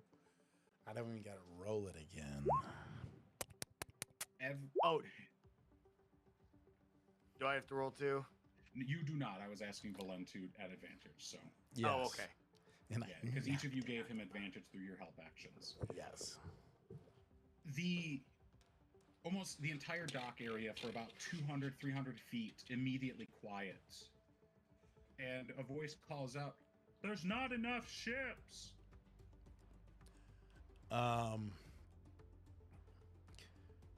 I'm kind of deposed right now. I've brought calm to the line. but someone else has got to take over here as I quickly make my way past the line up onto the main deck of the ship. As you climb the gangplank, Arnott reaches down, grabs you by the hand, and helps you up. Thank you. Welcome aboard. We have to get It's going. getting hairy. We have to get going as So soon as no- possible. Where is your thin man? Is he too short to see? No, he'll be here shortly. Prep the ship to go. As soon as he's here, we cast off. Well, if my understanding is correct, you are our jammer. Of course. And I'm going to look over his shoulder. Do I see through all the like vines and stuff a place a jammer could jam? On a ship like this, you know that the jammer on most ships are located within the ship itself. All right, and we have the ship here. Wow. Yes, welcome to the Ela-turn. Seeing all the vine, I'm going to put my laser pistol over your shoulder and take a shot at where the door would be to like clear it out. As you take your shot, a pair of antennae sort of break out of the doors. Oh, beans. I thought No! you guys would be back soon. And Czar steps out. Oh my gosh. A sight for sore eyes. Where's the jammer? Downstairs. Follow me. And I'll follow him in step. You guys have been busy. What have you been doing out there? We'll catch up later. We gotta go. You got He that? looks out one of the windows. Oh yeah. Okay. You got the crab Mac ready to go, right? We need some crowd control ASAP. I can make it look good, but it's not running up quite. That's all I ask, buddy. That's all I ask. He snaps a salute and heads below decks. And I'll follow to the jammer and to assist if he needs help with the crab crawler. He takes you past the room for the jammer. You can see that I've got it right here. It's in a sort of open alcove. And in the center is the floating chair that you received from Yaroslav. And I'll kind of walk around it in a circle and like rubbing my hands. And very quietly to myself, I'm going to say his name and he appears. I believe in Valen. And I'm going to sit down and take the helm. You immediately feel yourself connect to the ship. There seems to be a small sentience about it, a subtle willpower. And you realize you can feel the life of those around and within the ship. I'll feel this life force and I'll see if I can detect Tin Man and if he's anywhere near the on board. You cast your attention, your mental projection out, and you realize that Tin Man is not seemingly within your range yet. Okay, is Czar near with his crab crawler? You can hear the sounds of it starting up, and you can feel his life force in the bay, and it looks like it's going to take a moment for him to get it out of the ship. Okay. I'm gonna just take the helm and wait. Jade and Nico, you see Valen rush up, and Charlotte and Arnott help him aboard. And then the ship seems to float as if somebody is sitting in the jammer. There still seems to be a couple hundred people between you and the ship. What would you like to do?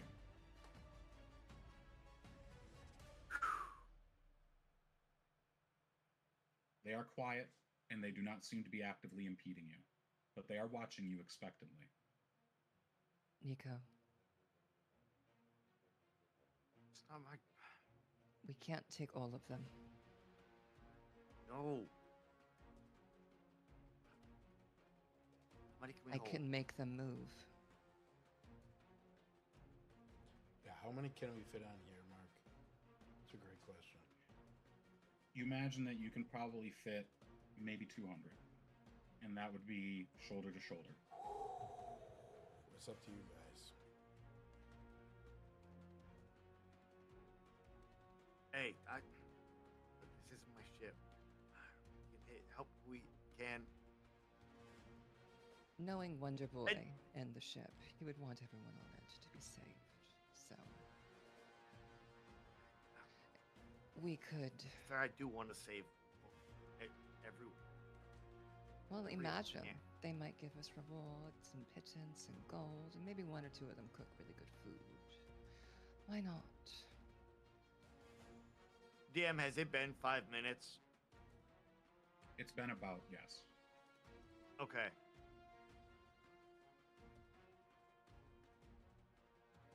You know, don't think we deserve the rewards, but we kind of do. All right, let's get aboard the ship. And I am going to, because where we are right now is kind of like at the base of the gangplank, correct? Yeah, there's a press of people a crowd of people between you and the ship. It would take you, you'd have to get through them, but they don't seem to be stopping you. So you're probably like 50 feet away from the gangplank. Okay. Jade, let's follow me. We'll get to I will gesture her towards the gangplank. Head up. We need 10 men. We'll try and I'll direct people up when we're ready to go.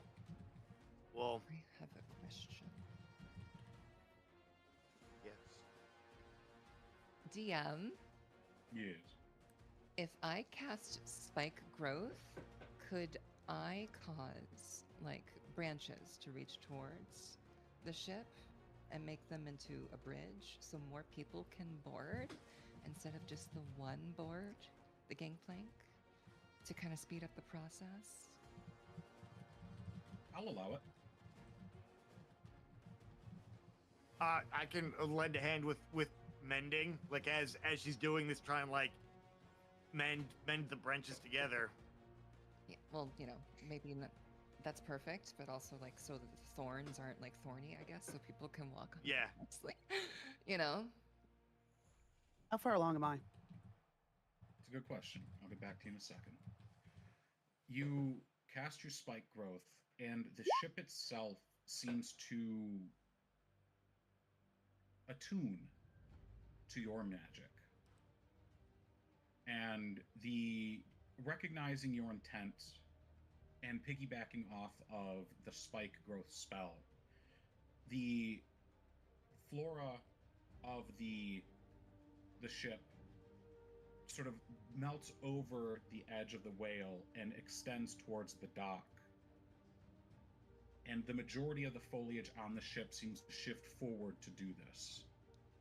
So those on the ship, specifically Valen and Nico, where you can see, it seems that whatever this foliage on the ship is can move around. Oh. And it's helping Jade as she creates these bridges from the edge of the ship to the dock. The moment they touch home, the people surge, fighting to be those that get on the lifeboat. Yes, Nico? I would like to say Nico is posted up at the base of where the gangplank and the bridges all meet. Essentially kind of like I was blocking the way as they start to surge. And if anyone like actually runs into me, I will use my telekinetic reprisal and like push them back 10 feet. What is Okay. Jade and Nico's formula for getting people on the boat? I was actually going to. I had something for that if I were to show up. At Oh, that sorry. time. I'll be quiet. Tin Man, you do crest the roofs of the ships towards the dock, and you can see that there are the roads themselves are flooded with people. And you know that there is a gnashing machine behind them, seeking to chew them up and consume them. Ahead of you, you see a few solitary ships boarding folks. One of them is an overgrown galleon of sorts, and you recognize your friends, including Arnott and Charlotte, the spy you met earlier, trying to help people onto the ship. What would you like to do in this moment? How far out? You're maybe 200 feet from the ship itself, 50 feet from the ground, because you're on a roof. All right. What do you think is the range of my shouting? I would say from how high up you are, you could probably reach the majority of the people here. I'm gonna take a moment, overpack my gun with some black powder. I want blast. I want loud. Put it up in the air and let it ring out. Okay. The crowd stills again, and Nico, Jade, you see as Tin Man fires his firearm from the top of a nearby building. What would you like to do, Tin Man? What's your follow-up? Kind of swing the rifle back over my shoulder, way too oversized for the small figure that I am, but I kind of poached myself up as big as I can, being high up as I am. We're gonna do this the right way. Women and children first. Elderly and infirm second. If you still got your wits about you, work your way to the back, start tearing up some wood, and see if we can put something between us and them. Oh my gosh. Hopefully they listen. Everybody stares at you for a long moment, and you smell the scent of burning tar and heat wash over you. As a distant explosion erupts from Gift Town, and you hear the sounds of boots hit the ground next to you. Perhaps I can help with that. And a hand reaches out in front of you, and a flame lights on her thumb. Get these people out. I'll do my best. And you look up and see Elodra, her mirror mask staring back at you. Does Jade notice this? You do. Whoa. Enemy of my enemy, huh? Plans change. Jade is no longer my target. I imagine that won't stay for long, though, will it? You could say priorities shift, and she is still a priority. We'll get as We don't many as let we go of can. her. See that you do. She turns, and you see as she seems to be burning hotter than the first time you met her. And do take care of our little sister, please. He kind of twists on a heel, tumbles back, tilts his hat, and then falls back off the roof into the crowd. You hear an echoing laugh. Oh, you will be friends. She also has a flair for the dramatic. It runs in the family. And the entire roof of this building erupts into flame. And she seems to hover above it. And the roof lifts off, and they both launch towards the Astral Blights. You hear and see the roof explode into smoke and burnt cinders, and the fires sort of sweep up like massive waves, consuming these Astral Blights and the buildings near them. It seems your retreat, for the moment, is covered. As soon as Tin Man hits the crowd, he's going to start booking his way between people's legs to make his way up to the gangplank. And again, the whole way basically shoving people left and right. Come on, come on. Sick and infirm. Women and children. Let's go, let's go. And by the time you've reached the Ela turn, it seems that Charlotte and Arnott are enforcing your terms here. Jade and Nico, you are able to get on the ship without any issue. You would have sort of preempted Tin Man by about a minute. But each of you had seen this display up on the building. Before Elodra leaves, Jade, do you have anything that you'd like to say or do? As she takes off in the fire, Nico's like, that's so cool. And then as the buildings all burn, that is very much less cool. And Jade, Nick, hold on. It's Jade's. Yep. I asked Jade. Are You know, you're everyone's on the excited. ship, or are we still waiting for people to get on the ship? People are still boarding. Yes. As a last effort, am I able to cast another spike growth to create a wall around the people that are boarding, so that way there's extra protection? I imagine they're all caving in, and this group of people she's gonna create a wall. There are far too many people to encompass all of them. There are thousands of people pouring in from the entire city, and you know that only a couple hundred are going to fit on the ship. If you are looking to sort of cordon off those that you think will fit on the ship, you can. But I will also allow you to hold an action should anything come up one of the alleyways or streets behind them. That's the thing, the ship is filling up, so I don't think we can hold on to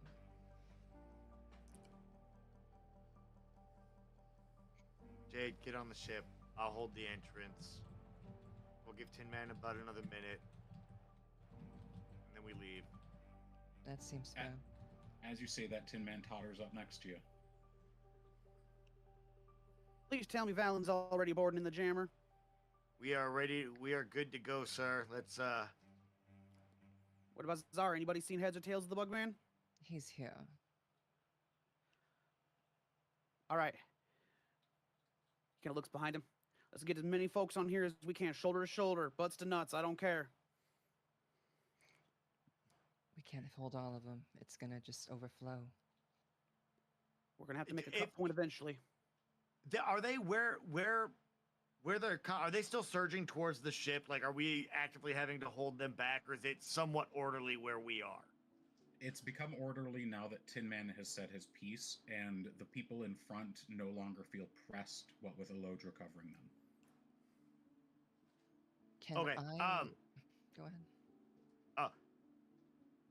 Nick will say, all right, we direct, I should say, I'll direct, and Nico will use half the charges on his armor and essentially detach himself from the armor. So I'm in plasmoid next to my armor, and I will tell the armor to start directing people through.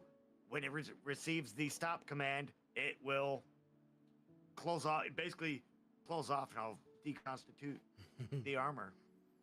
Jade, you were gonna say? Jade wants to hold her hands to the bow of the ship, noticing that it reacts whenever, her magic reacts with it, like she's able to talk to the trees. Can she create a large basket underneath the ship that could hold more people with the branches? How are you interacting with the ship? Are you asking? Are you speaking to it? What specifically is your approach? Jade's holding her hand to the wooden wall, assuming it's wood, and is asking the ship to give her that grace. It's a genuine ask. Make a... Nature? No. Maybe throwing in as much of her power as she can, I guess. The Druid powers go. The extra vines that sort of retreat from the bridges reallocate themselves to creating what looks like a round sloop of wood, like a laden carrying cloth, like you would carry something underneath a helicopter, attached to the ship.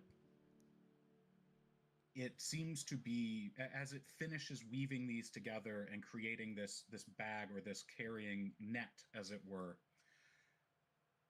it seems curious if it did well enough.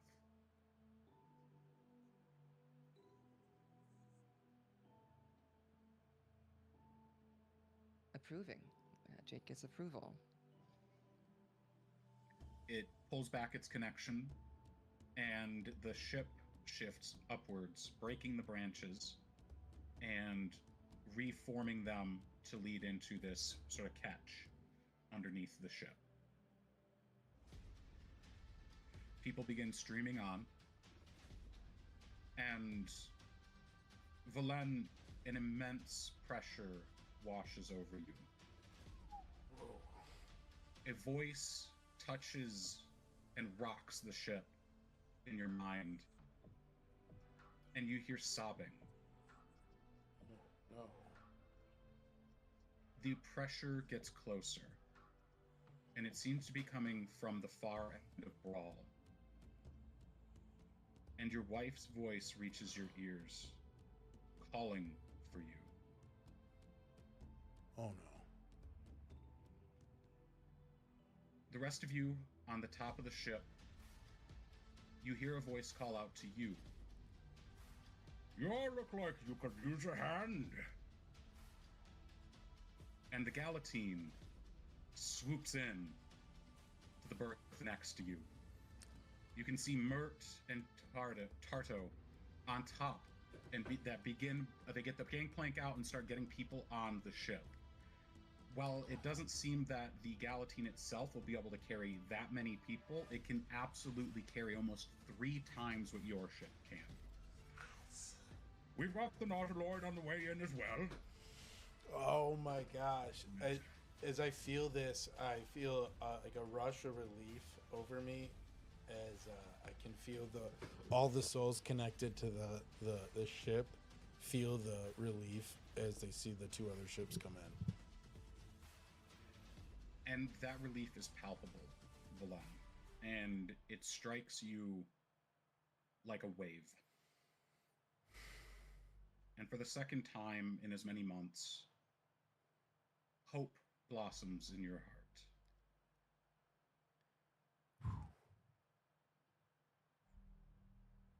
Well, you should probably be getting out of here. Looks like you're laden. Hesitating as I process all the emotions coming over myself. I'll pull the ship off, and as I feel its connection, can I feel where my missing wife's energy is coming from? You cast your consciousness out, directing it towards the opposite end of Brawl, where you felt this immense pressure and the voice reaching out to you. A blinding light approaches the docks, and your wife's face is at the head of it, carrying a sword twice her height, and with a blindfold pressed around her eyes. I'm gonna pull the ship off, and as absolute fear rushes over me, not that I want to leave.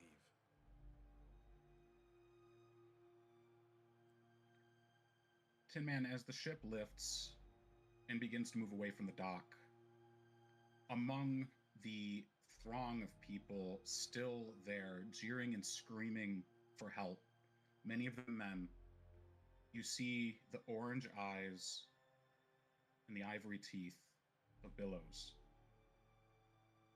He gives you a wink, and his voice speaks into your mind.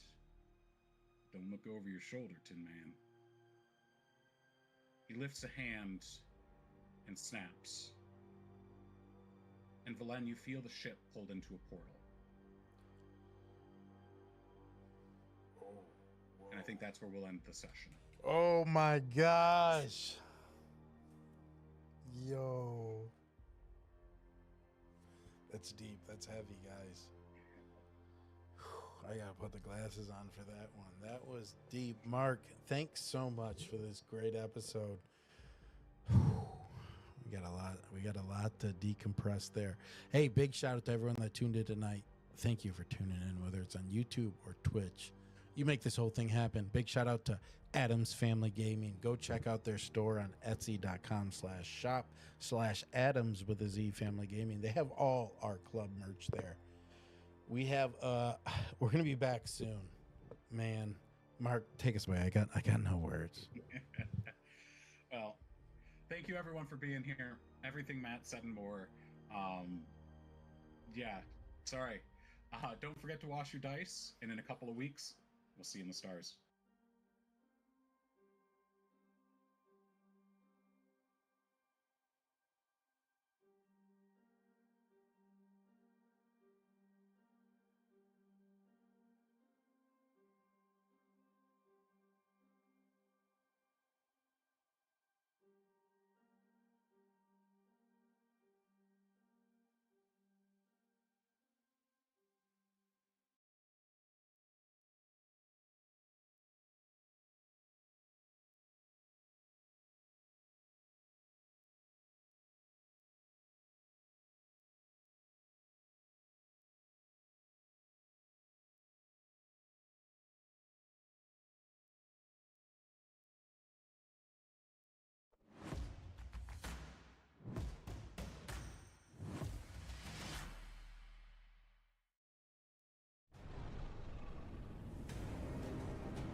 Whoa. Well, how about that? My camera's all messed up. Hey, thanks everyone for tuning in for last week's episode replay. My camera's set here. We're going to be back here shortly with a new episode of Echo of the Astral Sea. Everyone's in the green room getting ready. So be ready. We'll be live at 8 o'clock. But before then, as a little bit of a pre-show, now that you guys watched last week's episode, I'm slapping some magic packs. All right, let's see what we got here. Oh, I got a Pokemon pack. All right. I was able to find some of these new Phantasmal Flame cards at Walmart the other day. So I'm going to slap some packs. And I'll be doing a few more as we get ready for this week's episode. All right, here we go. Phantasmal Flames pack. I don't know what's good, but anything of a Charizard I'll be happy with. All right. Here we go. Palmy. Cadet. Marco. Lombre. Cresselia. Hunter. Low Kicks. Shiny Low Kicks. Shiny Zycan. Whoa, a Mega Heracross EX. That looks fancy. And then a basic energy. Alright, let me see. Oh, that one's on the cover. That's got to be good when it's on the package of the card, right? Let's take a look here.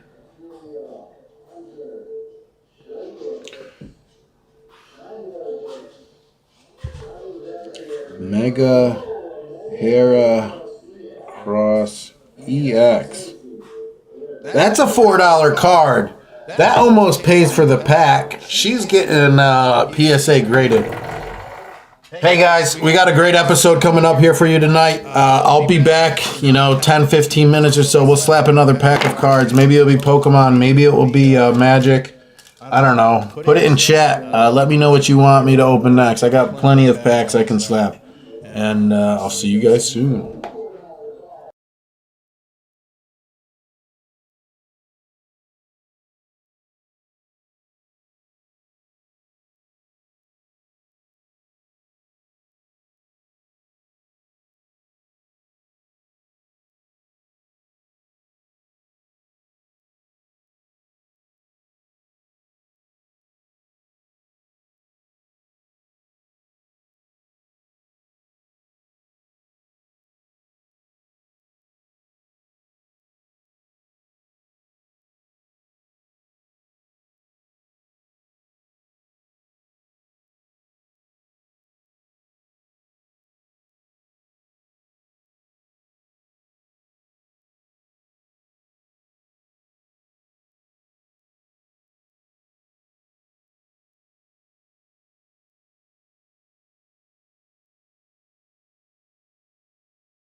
What's up, everyone? All the cast members are starting to float in and get ready for tonight's episode. We can't wait to get it started here, but I noticed how many viewers are in stream waiting for this week's episode, so I figured I'd pop back in and slap another pack of Pokemon. What's up, everyone? All the cast members are starting. Wow, there's echo there. All right, Mark, should we do Magic or Pokemon? Do magic. All right, we got. Also, did you do your desktop audio? I did. Thank you. I got a pack of Spider-Man Magic cards here from the new set. Let's go ahead and open them. I don't know what's good in this pack, but if I get that one Spider-Man Dayton likes before we stream, that'd be great. We got Robot, Suburban Sanctuary, Shriek Troublemaker, that's shiny, Superior Spider-Man, Robotics Mastery, Rhino's Rampage, that art is awesome. Yeah.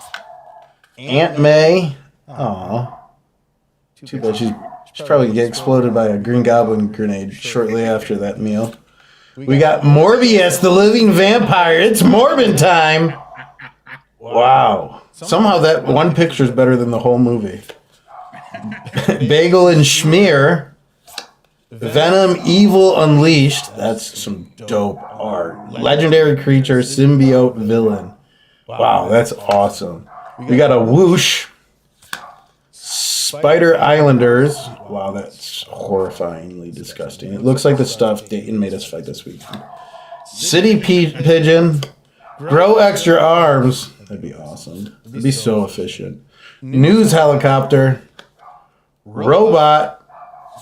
Suburban Sanctuary. Oh, we went through the... Yeah, it looks like Shriek Troublemaker Shiny is the legendary creature. And that Venom was pretty sick, too. All right. Morb himself. Yeah, it's Morbin time tonight. Hey, we're going to be back shortly with another pack opening, and we got tonight's episode at 8 p.m., so stick around. I want to do a big shout-out to Adam's Family Gaming before I take off here for another few minutes. What's up, Hero? What's up? Look, I got $100. From who? I just found it in my pocket. Yeah, right. Yeah, it is. Oh, is that money I gave you for Christmas presents, remember? Oh, So yeah. technically I'm gonna lose it, but Yeah, you found it? technically I have 100. Oh, nice. You better save it for Christmas presents, like I said. 20, 30, 40, Oh, my gosh, okay. 50, 60, 80, 90, 100. All right, well, you better save it for Christmas gifts. What type of Christmas gift? For Atticus and Lincoln, like we spoke about. Yeah. Yeah. Anyways, I want to say thank you to Adam's Family Gaming for partnering with us and hosting all our merch. Go check them out at etsy.com/shop/Adams with a Z Family Gaming. Go grab some DDC merch. Tell them Big Mashy sent you. And we will be back shortly here with another pack on opening. See you soon.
Welcome back. We got one more pack of cards. Actually, we're going to slap 2 more before we start here. We're slapping some Magic cards. Marina and Mark are here with me getting ready for tonight's stream.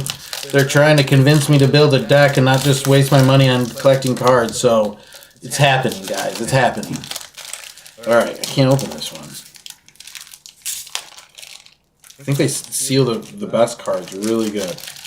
So, yeah. All right. Here we go. We got Human Citizen, Swamp, Aunt May, Legendary Creature, and it's shiny?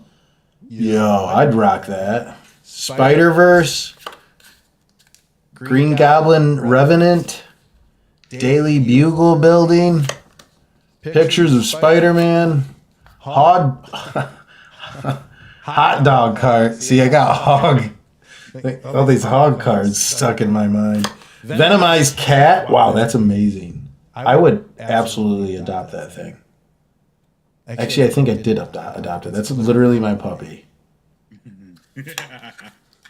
Mysterious Phantasm.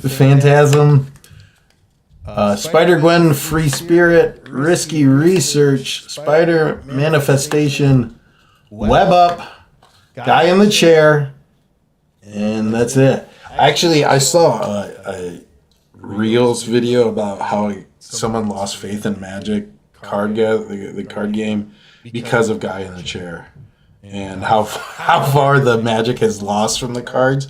But I'm gonna say no. This is a great card, especially coming from a guy that is in a chair and like literally inhabits that. You know, that's me right now. So, anyways, we're going to slap another pack of cards here before we start, but we will see you soon.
Levels 1, 2, 1, 2. Levels one, Microphone two, one, check. two. 1, 2. What is this? Marina, hit me with it. I can hear you, sweetie. Thank you. Donde está? ¿Dónde estás? La biblioteca.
All right, everyone is filtering in here.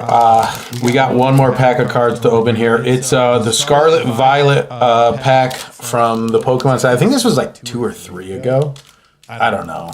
I can't remember. I don't even know what's good in it, so we're going to slap it here and see what happens. All right.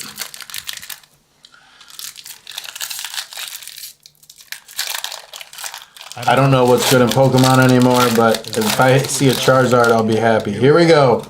We got. Judge me on how I say the names, because I butcher this every time. Mark will be laughing. We've been to Japan. Darumaka, Noibat, Geodude. He's got like a new hairdo nowadays. Torchic, Darmanitan, Iris Fighting Spirit, Octillery, Whalmer. That one's kind of shiny. He's cute. Ooh.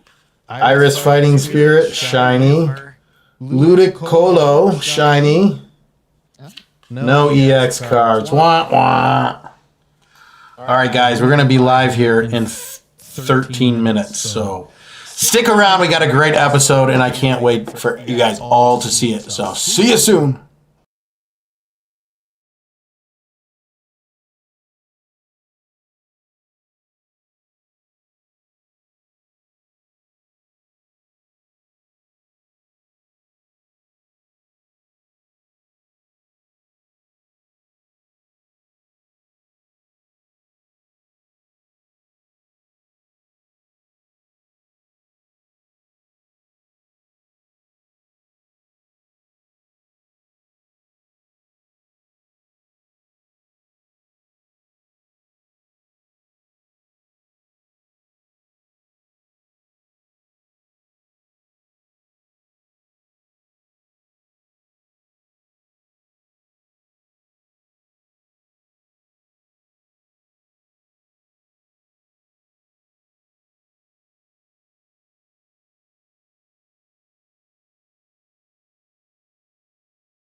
Welcome back, everyone. It's been a few weeks, but we are back and we are live with another amazing episode of Echoes of the Astral Sea here. We got a few minutes before Dayton joins us here, so I'm going to take this time to say thank you to everyone that has been tuned in for last week's episode, the rerun, and tonight's live session. It all would not be possible without all you guys. Thank you so much. Big shout out to our partners over at Adams Family Gaming. They are the new home for all our merch. So go over there, check them out, get some stuff for the holidays. And who knows, maybe I will jump on sometime this week on our Instagram and do some giveaways too. Oh, Big Mark, like Superman. Like Superman, he's got it. Yes, go check them out. That's etsy.com/shop/Adams with a Z, Family Gaming. Grab you some tabletop merch and some D&D merch for the holidays. And grab some DDC merch. And tell them Big Mash you sent you. Tell them the whole club sent you tonight. Every single one of us. We got a great episode for you tonight. And I'm very excited to share it with you. I got some big news for myself personally. And it's kind of crazy. I'm going to share it with the club because we got a minute here. I recently started to attend school again. So, hey, thank you. So I am officially Billy Madison. I'm the 38-year-old student going to Full Sail University. And I got to say, it's been a lot of fun and cool experience. And I've never gone to school before, so it's fun. And I just want to take some time and let everyone know that, it's never too late. You're never too old to go back and get an education and start broadening your horizons and learning more. And that's what I'm doing over there. And it's been super fun. I can't wait to share with everyone everything I'm learning here. But it's been super excited. Anybody else got anything interesting going on recently while we wait for Dayton here? Personally, I recently got a birthday gift that's folklore on seas, rivers, and ghost ships and stuff. So we're going to be using that. I'm going to be using that as some inspiration for the campaign. And actually, it was a gift from Dayton, who's here now. Oh, welcome, my friend. Hello, Dayton. I didn't give anything to anyone. What? Hey, you gave us all a great time. Yes. You gave me a really good hug yesterday. It was a very good hug. And Dayton, when you jump in Video Ninja, make sure you mute too. Absolutely. But all right, now that we have everyone here, should we get started? Yes, I've been waiting. All right. So, just our usual introduction. I am your DM, Mark. I have put together and put a lot of writing into a modified Light of Xerxes campaign, just because I felt that there was a lot more that we could do with it, and there was a lot more story to be told via these wonderful characters that my friends here have created. So there's some of you that have read or even run the module probably recognize a few of the characters, such as now I lost them all. But if you played the Academy campaign, any of the teachers, Crux, Tarto, any of them, you'd recognize them. Mentions of Zelith and Zadali. If you've read the book, don't say anything. But there's a lot to write that down. Someone write that down. So without further ado, let's go ahead and introduce our players. First and foremost, we have playing our wonderful Ooze character, Nico, is being played by... Hi, everyone. I am Alex. I am playing Nico, your lovable plasmoid Nico. Yeah, let's see what we got. We ended on a bit of a dramatic note. Just a little. We also have, of course, the femme fatale Jade being played by... Hey everyone, you've got me, Marina, playing Jade Fox, your resident assassin druid, blooming beautifully and killing quietly. Ooh. We also, of course, have our ranging, clang, and rootin' tootin' little tin man played by... Dayton here, having technical difficulties, but nothing I can't take care of. We'll be in. Just let me go ahead and repair my left nut wing. All right, your left wing nut. All right, No. and And of course, we also have someone who's landing himself in a little bit of hot water recently, Velen, being played by. Thank you so much. My name is Matthew Roberts. I'm playing Velen Yosai, the resident astral elf with a very storied, scary past that's starting to come out and haunt him. It's very exciting. Everyone coming back to here, and I'm nervous about tonight. So I don't know what else to say other than that. So yes, I'm excited. Let's do this. All right. So let's go ahead and jump into our previously in Echoes of the Astral Sea. Oh, let me find my right spot here. Nico discovers Jade has been compromised and meets Ephemera, or some form of her, utilizing Jade's body. Jade herself has been pulled into what Ephemera describes as her most recent memory. Beginning in a dark cavern with a small sunken well with clear water and a thrashing serpent at the bottom. In the water itself is a key. Jade earns a bite on the hand when she reaches for the key, and the serpent begins lapping at the blood, drinking it and the water in which it lives, slowly consuming its own livelihood. Tin Man and Velen contend with the bridge falling to pieces, searching for Nico and Jade and hoping to find the two hale and healthy. Instead, they find Nico carrying Jade out of the cavity in the bridge, and offers assistance with Valen's new fishing rod, the Line Glide Ruby Roller. As they set down safely, a large pitch black sphere eases down from the sky above Andrew's estate. How did I lose my... Sorry. Before being cloven open and dropping a large angelic figure, which lands among the estate before sending rubble flying through the sky into Brawl proper. At the same time, seemingly urged on by the sudden crumbling of Stonebridge and the arrival of the sphere, the Xerixians lurch into action and begin dropping golden, vine-wrapped pods onto the city itself. The pods erupt with these vine-blight creatures that grab and seem to consume the heat of whatever individual they get their hands on in a mindless frenzy. Back to Jade, who notices blood beginning to seep into the pool from which she took the bronze key, and following the stream leads her to a door with an inscription. Mask laid low, in heart are we sown.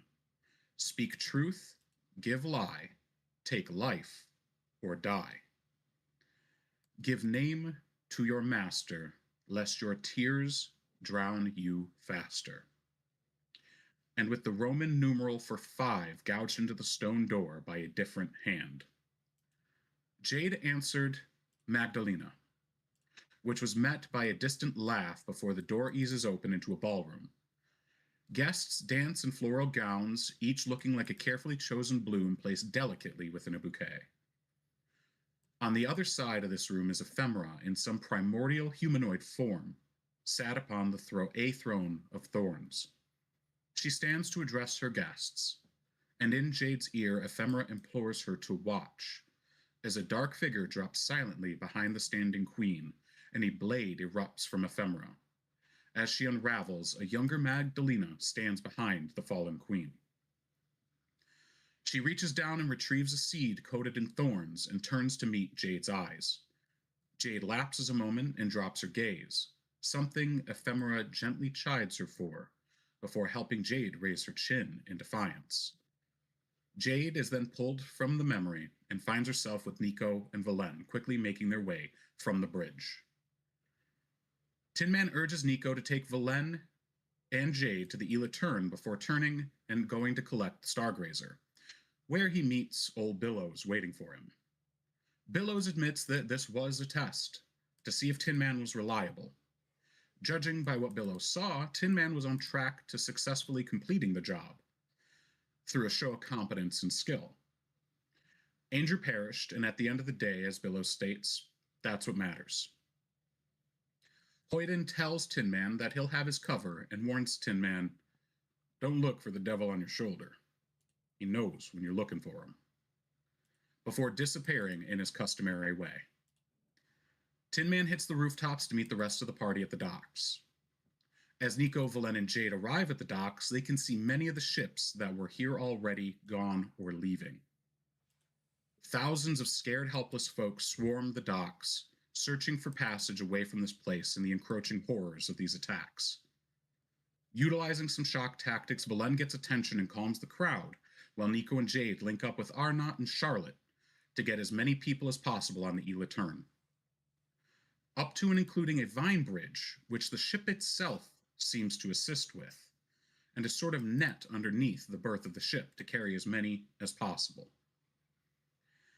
The crowd surges again, only for Tin Man to follow Valen's lead and quiet them, organizing folk to set up barriers to slow the incoming astral blights, and this monstrous creature bearing down on them from the other end of Brawl that seems to know Valen's name. A distant explosion is followed by the firebrand Elodra appearing and informing Tin Man that she will assist in covering their departure, assuring him that he's not the only one with a vested interest in protecting Jade. They muse for a moment on priorities before she strides off, distorting the air with her heat. Tin Man pushes through the crowds and alights on the ship, which begins pulling away with Valen at the helm, and the ship itself full to bursting.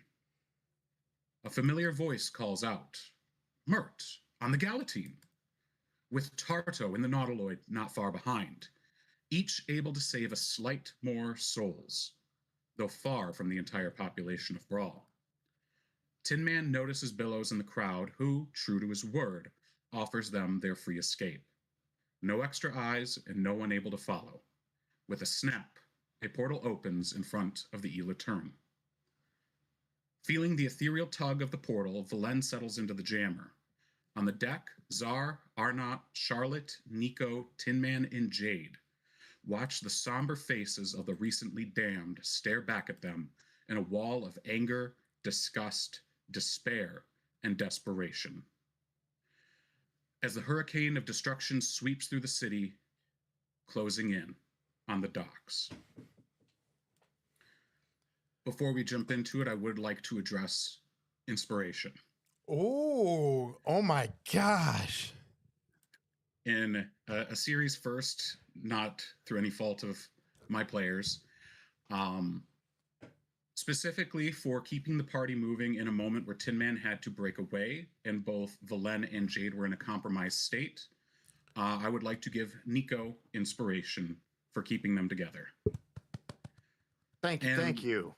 For character work and the bringing forth the character in a very intense moment, Jade's moment of "we can't save them all" will also earn inspiration. Well done.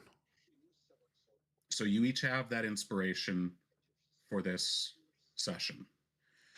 Well deserved. As we return, the sky above Brawl is swarmed with the local constabulary and other foolish crew who thought this was a fight that could be fought. However, their bravery, paired with our party's quick thinking, has bought some precious time to allow the E-Return to depart inundated with the fleeing folk of Brawl. In the distance towards Andrew's now destroyed estate, you see the enormous figure jutting from the skyline of Brawl, standing nearly 3 stories tall. Its red and gold regalia currently burning as it crashes its sword through a building, earning it a blast of fire to the face from the next building over. The sounds of desperate screams echo down the streets as the Astral Blights finally manage to break through the barricades and alight upon the brave few that stood in defense. Scared people press forward again. Faces fall beneath the press of bodies and some form up with weapons, while others are pushed from the docks to float feebly towards the departing ships. Your ship is pulled towards the portal, Valen, an invisible gravity beckoning you forward as the sky itself ahead parts. The turbulent energies of the spell lick ethereal fire at the edges, distorting space. Are you refusing the pull of the portal, Valen? Just so I'm fully aware of what this portal is, where could it come from? Where did it come from, and who created it? Tin Man had mentioned at one point he had your departure handled. Okay. Aside from that, you're not 100% sure. And I see the wreckage. I can feel the intensity of the battle that's going on the loading dock, right? Correct. Yeah, I'm gonna be pushing the helm forward to move the spelljammer towards the portal to get out of here. I'm not waiting around. Are any of the others, are the rest of you doing anything before you enter the portal? Any lasting moments for Brawl?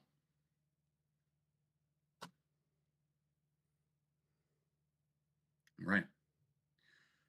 Your ship is pulled towards the portal, an invisible gravity beckoning you forward as the sky itself ahead parts. The ship slips through the portal, and for those of you on the deck, the Galatine moves to follow. The Elatern is consumed, and the portal blinks closed a moment later, leaving the Galatine and the Rock of Brawl behind. Immediately, the cacophony of chaos quiets, leaving everyone in shocked silence.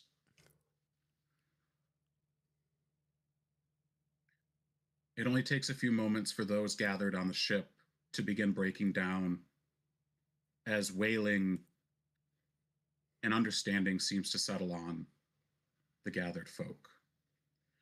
Czar seems immediately busy climbing down with several of his crew to the net beneath the ship in order to make it a somewhat habitable location for those there. What are the rest of you doing in this moment? I am going to. We're away from the danger. You are. You're within the portal now. Okay. I'm going to remove the helm and make my way back. Oh, I don't have a room here. Shoot. I don't know this ship. That's right. In a dazed, confused state, I'm gonna wander a bit of the deck until I can find the privacy of a room somewhere. Privacy is difficult to find at the moment, as just about every square foot of the ship is occupied by those fleeing Brawl. Ian, can we see the map of the ship again? Oh, yes, of course. Jade's gonna instinctively do the same thing that Velen does, trying to find a room. Yeah. The closest you would think is the cargo bay. No, I'm gonna make my way towards the captain's quarters or wherever I might be able to find that type of room. Okay. The captain's quarters, the closest spot would be right across from the Spelljammer. And it's this spot here, just to the right of that main ship. And it seems to be recently furnished, as it seems Czar is still moving things in. But it has a bed, a carpet, and a chest or a trunk available for storage. But that's about all that's in here right now. Once I get in there, I'm gonna quietly close the door, and then as I turn around, the first item I see, I'm absolutely gonna just start destroying. That would likely be the bed. Yeah, it's done.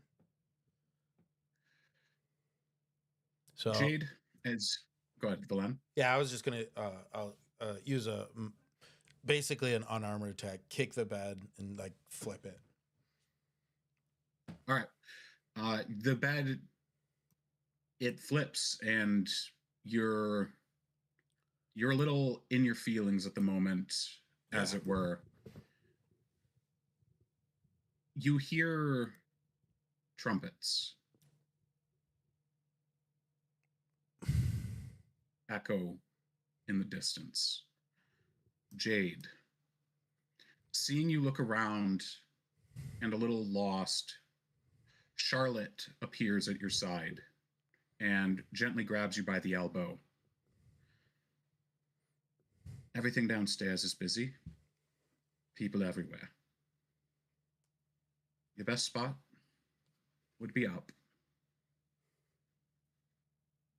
And she slips into the clamber of people. Jade's gonna nod and head up. As you climb the mast of the Elatern, you notice that about halfway up, the natural grain of whatever wood the mast was made of almost turns into a bark-like consistency. And you feel perhaps even a little more at home for a moment.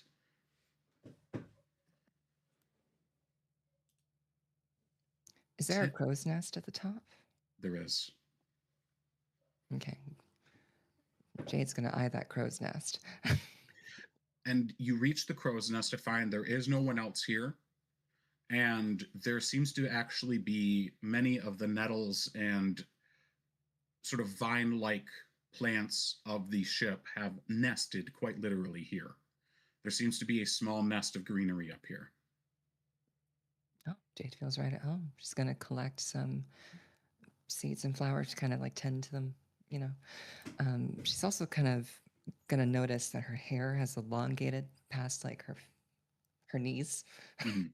She's going to freak out for a little bit. She's going to like pull out a dagger and start trimming her hair after her little spell with ephemera. She has to prim herself up. You sense ephemera is present, but seems to be interested in giving you space.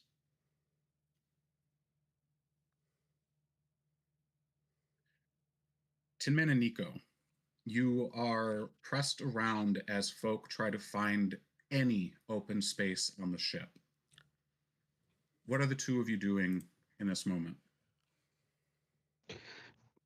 Being the service droid that he is, Tin Man is actually going to use his size to his advantage and start kind of slipping in between people and see if he can find if anyone needs any help, if anybody was kind of hurt in the crowd crush, or anything he can do to assist. Nico? Essentially the same. If I notice Valen duck off into one of the rooms, one of the things I would like to do is the passageway leading towards quarters. I am going to exit my armor and leave it posted up, weapon and shield drawn, blocking any access to like the crew quarters. Okay. I got you placed there. Excuse me. So my armor will be basically hold up there, and I'll probably shrink down to smaller size and just stick around with Tin Man, helping out where I can. Save space. I can get smaller. Okay, so as you continue to search out folk to help, someone finds you. There's a yelp and a couple of curses as you notice a large, well-armored half-orc push through the crowd, followed by a human, a half-elf, and a dawar, which is a small penguin-like creature. The three of them, the taller of the three, or all three of the taller ones, are all wearing armor and look for all the lifelike bodyguards. While the dawar, the penguin, is wearing a suit, a very finely crafted dark blue pinstripe suit. He steps up. Hello, are you the hands on this ship? Do we have a picture of the dower? Because I would very much like to see this guy. I can throw one together. I didn't have one ready. Okay, cool.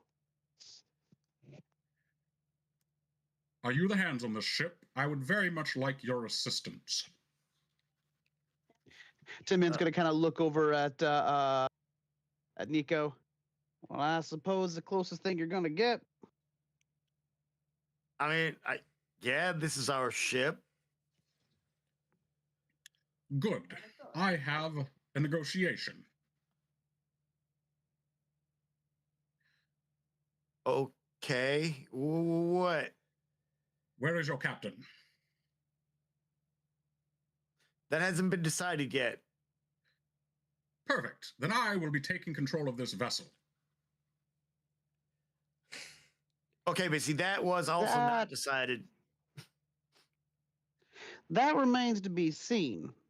You see, I do believe this ship just actually recently changed hands and is formally in the trust of our adventuring party, as it were.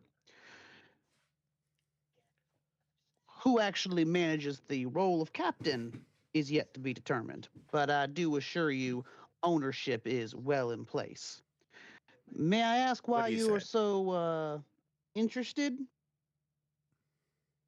Well, I am a man of means, and I have places to be. I will not allow a setback such as what happened here to put me in a setback. If you do not currently have leadership established, I will gladly play that role until you do. That's mighty fine of you, but forgive me, sir, but I don't think your means much around all these poor folk here. We need to do Who? something to get them taken care of and get them put somewhere safe. And if your means will help permit that, well, I think maybe we can arrange a talk for you and look over at Nico, our captain. But if you're looking to put that money before these people's lives, I'm afraid, sir, we can't permit that. And you're going to have to sit in the hole like everyone else. Do we have an agreement? I do not believe we do. However, I am amicable. If, say, me and my accompaniment here were to perhaps get a nice and cozy room to stay in, we can stay out of your hair, and whenever we reach the next civilization, be out of it entirely. With a hefty stipend, of course. We lost Falun. Hold on. Looks like we lost you. Nope. Actually, from my perspective, we lost Marina. I just lost. Yeah. Hold on, technical difficulties. We lost Marina. All right. Oh. Are we coming back? Are we good? We're back. I see everyone. Yep. Okay. All right. Okay, fantastic. I'll If- kind of give him a nod of the hat. Would you permit me a moment, sir? Yes, and who is it you have currently interested in the space of leadership on this ship, on this fine vessel? Why, as a matter of fact, kind of, again, I just keep side-eyeing Nico this entire time. We have a rather illustrious Grand Prix racer who is currently in command of the ship.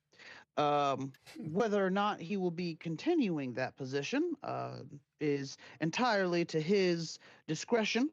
But for now, he is playing our intern captain. So if you would allow the help, again, looking at Nico, to go and speak with the captain, we'll see what we can make happen for you, all right? Take me to him. You can just kind of see like his face goes completely like deadpan, and again he side eyes Nico. Nico, you can just feel Tin Man's I don't want to deal with this right now. Oh, Nico. wait. You wait. Oh, he wants to go see. Yeah, buddy, that ain't happening. So you and your little contingency here, if you want, you can just chill here for a second. We'll be back. And I just like pick up Tin Man, or just like put my pseudopod on Tin Man, turn him around, and start walking him, walk away. As he's literally just like carrying me away, I'll continue conversing. The fact that this man has an entourage is a huge problem for us. He's got Oh. money and they're on the take. If he decides he's going to cause trouble and mutiny, quite frankly, I'm confident we could take him, but that's not what I'm worried about. We're packed like sardines in here, space sardines. So these poor folks are going to get hurt, and that's the last thing we need right now. So we're going to have to do Oh. something to make this folk happy, or he is going to be a thorn in my gears. Oh no, I'm 100% with you on that. Let's look. I don't know what's going on. I don't know what happened out there, but we all need to get together. Like we need to figure out where we're going, what we're doing, because any more delays, people are going to get hurt. There's not enough space. There's not enough supplies. I agree. And obviously, There's only one everyone else person here on board. Yeah, everyone else here on board is thinking the same thing. And the moment any one of them thinks that they have a, a right to say what's going on, they're going to take it. We can't leave these folks in the dark. It's going to get real trouble real fast, so we ain't got much breathing room. Let's make our moves. Let's make our decisions. Otherwise, we might have a mutiny on our hands. All right. Well, I'm going to be honest with you, Tin Man. I haven't done it in a while. It's been a while since but if we need to, I can take the Spelljammer helm and get us out of here. Because I have a feeling we got two people that just went through a whole lot of stuff that not going to be responding well. Yeah, we'll have to touch base. I got questions about good lady Marie. Sorry. My apologies. Good lady Jade there. I don't know what you two did out there, but it caused all sorts of ruckus.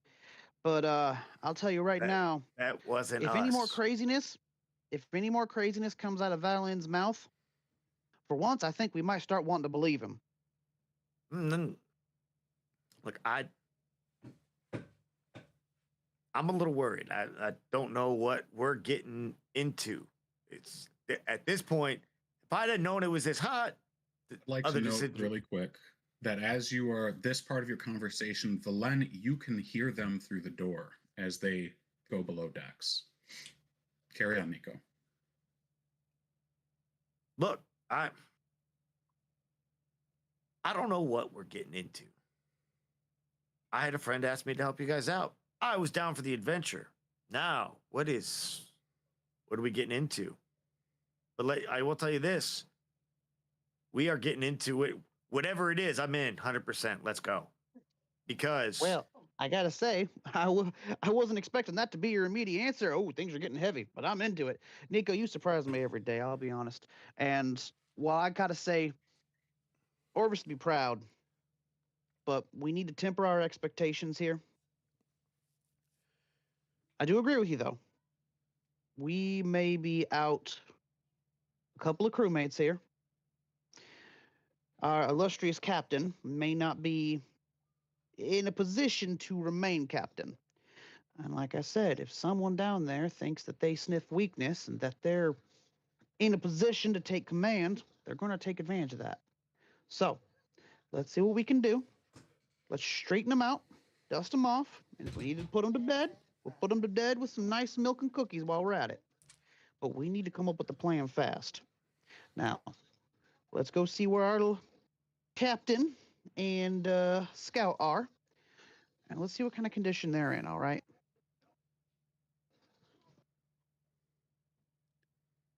I would have shot one of his bodyguards immediately. Arnott chimes from a few feet away, leaning against the wall.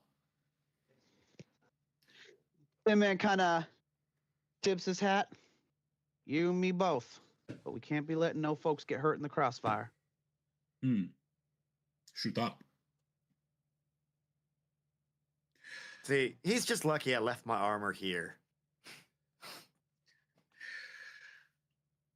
Yes, I was looking at that, Nico. This has evolved since last time you've shown it to me. No bit.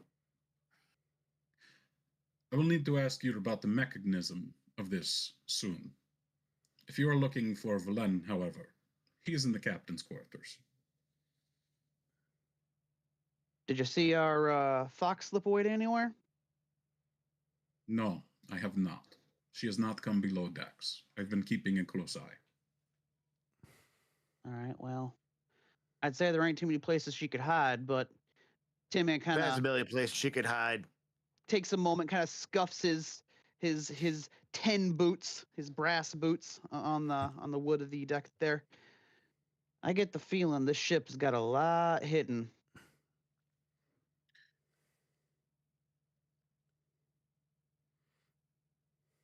A voice calls down from the stairs above. Have you spoken to your captain yet? If it is who I think it is, he is very unstable anymore. Something We're about working his, on it. Something about a lost wife. Ha, weakness. Do we recognize the voice? It's the Dawar. Oh, The is it Dower. okay? Okay, sorry. Yeah. He's writing us. That he's gonna write us until we do something. All right, come on. Let's go find him. So do we have any idea where at least the spell jamming helm was? The spell jamming helm was there almost immediately as you went below decks. You would have sort of been mulling near the captain's quarters itself, as it's one of the more open areas that are not currently being occupied, as Nico's armor is here, sort of keeping it clear. So it's really the only place that you could have spoken with any amount of privacy, though Vilain was able to overhear much of it, including the yelling down from upstairs. Aside from that, you're right where you think you should be at the captain's quarters. All right, I'll kind of look Nico up and down, and take a step aside, and just be like, "After you, you knock." As we do this, I'm going to tap my armor, issue a new command to essentially walk towards the Dawar and like block his view of what's going on. Like essentially be that annoying wall in front. And yeah, go open, kind of do that, knock open the door at the same time as, you know, as a kid would do. It's like, hey, come in. It's like, Mom, Dad, the door opens. I didn't really lock it. I just closed it. And you're going to find me like on, like my hands on the desk as I look over to you. And I'm like, just pretty upset. And then what's his name? Who? That new voice that was talking upstairs. Oh, look, it's this guy. He wants preferential treatment. And looking around, is the room all smashed up? You know that at least the bed is flipped. What else have you destroyed, Vilain? I'm kind of just Anything he can get his hands on. Have my hands like on the desk, like over it, kind of like that, like just cringe, like on the front of the desk, holding it, ready to flip it. You know, like you know the feeling. You can Hunched see over, yeah, like really over it. Hey, Glenn, I don't know grief all too well either. I mean, when I lost Orvis, I'm pretty sure I broke a whole bunch of my devices. So I look at the table, and if I seeing him about ready to flip it, Nico's gonna flip it. Nico, save it. Where's he at? Look, he's upstairs. He's just this guy. Look, he's gonna cause problems. We need to get him out of the way of the people. We also need. Look, I'm not gonna lie. We don't have much. We're gonna need supplies getting out of here. Let's give this guy this room, and looking around at the smashed bed. Look, he can hole up here in the smashed room. And you're gonna see me absolutely destroy the desk, right? Just flip it over and break it. And I'll look at Nico, and he can have this room over our dead bodies. And I'm gonna start making my way towards the door and moving upward outward. As he, Go ahead, Tim. sorry, go ahead. Well, I was going to say, as he passes by, and as he kind of starts getting towards the stairs there, Pinman will yell out, "Yosai! There's good people on here. They didn't ask to be in this situation. You make a move that gets them hurt, it's going to cause problems. I ain't going to tell you to cool your heels. I know that's ain't how this works. But I need you to have some sense here. He's gonna think about that for a long minute, and then he's gonna pull a piece of paper out and write down the coordinates of his farm and give them to Nico and tell him to use these and to get us there, and then head upstairs. Aye, aye, Captain. Jade, from the crow's nest, you can very clearly see, as anybody outside, or on the deck rather, can, the churning energies of the portal in which you're traveling through, similar to a warp drive from your Star Treks, what have you. The usually navy blue to lavender purple coloration seems to be taking on a red hue. And you see as the crackling of energy seems to jump across the surface of these energies and start to move in on the ship.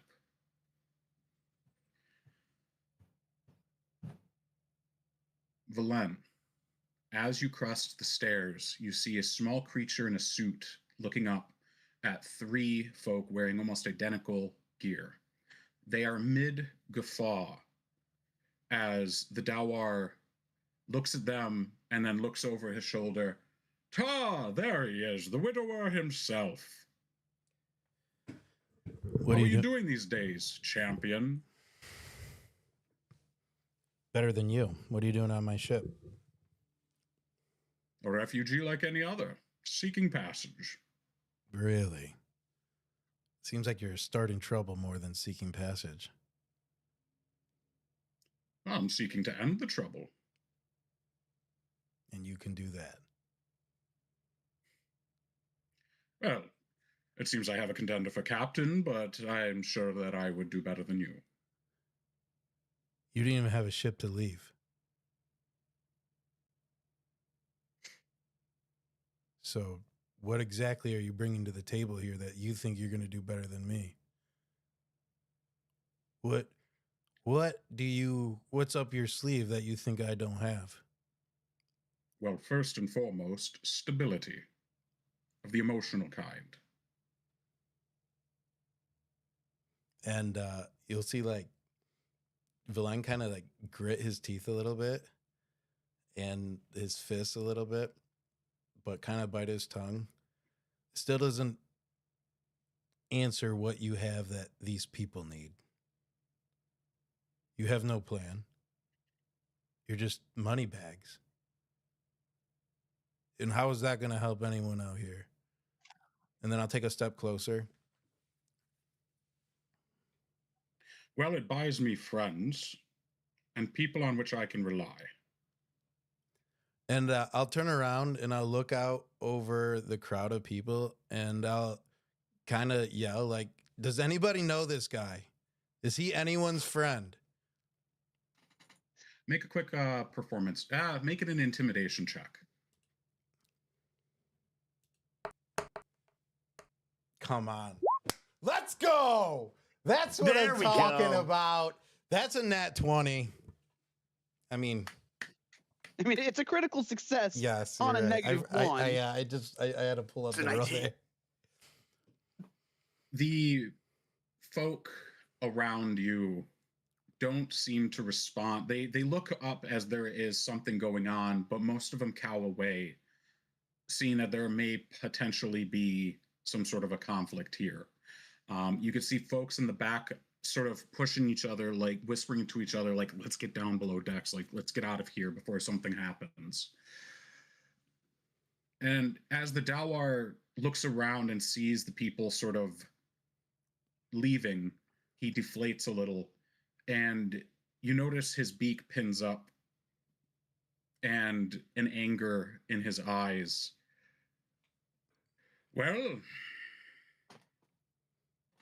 these peasants know not what is good for them, but they know I'm still a better choice than you.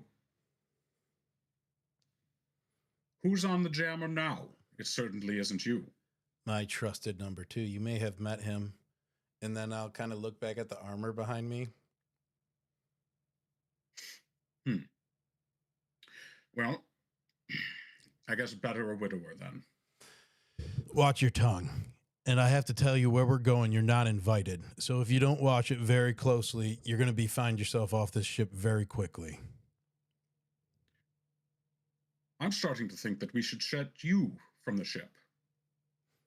And Last I was aware, you were well into your alcohol, finding a bed on a bar stool.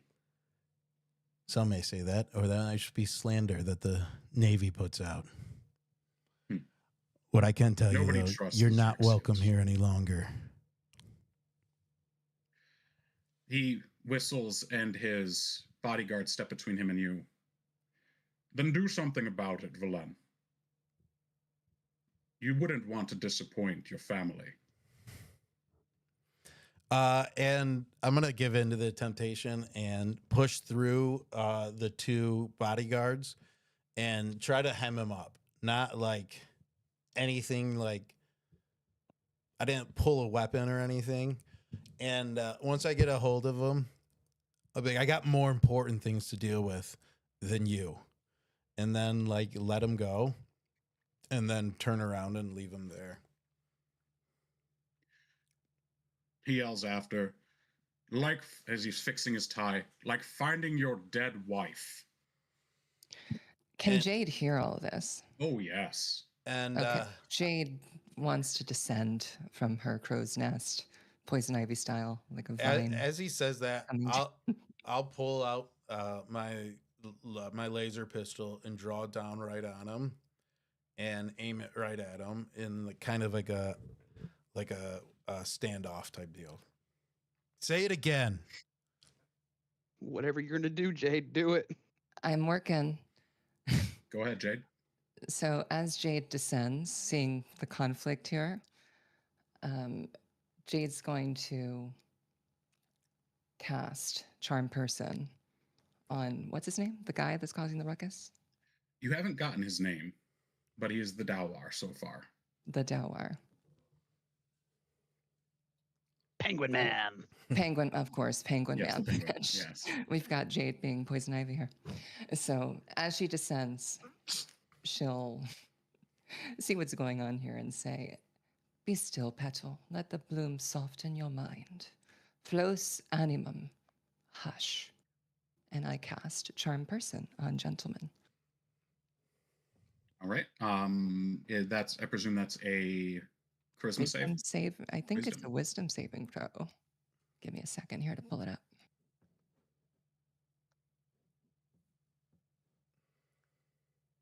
DC Wisdom 16. save. Wisdom save. Valen, you see he's in the middle of spitting his next remark before just his face goes slack.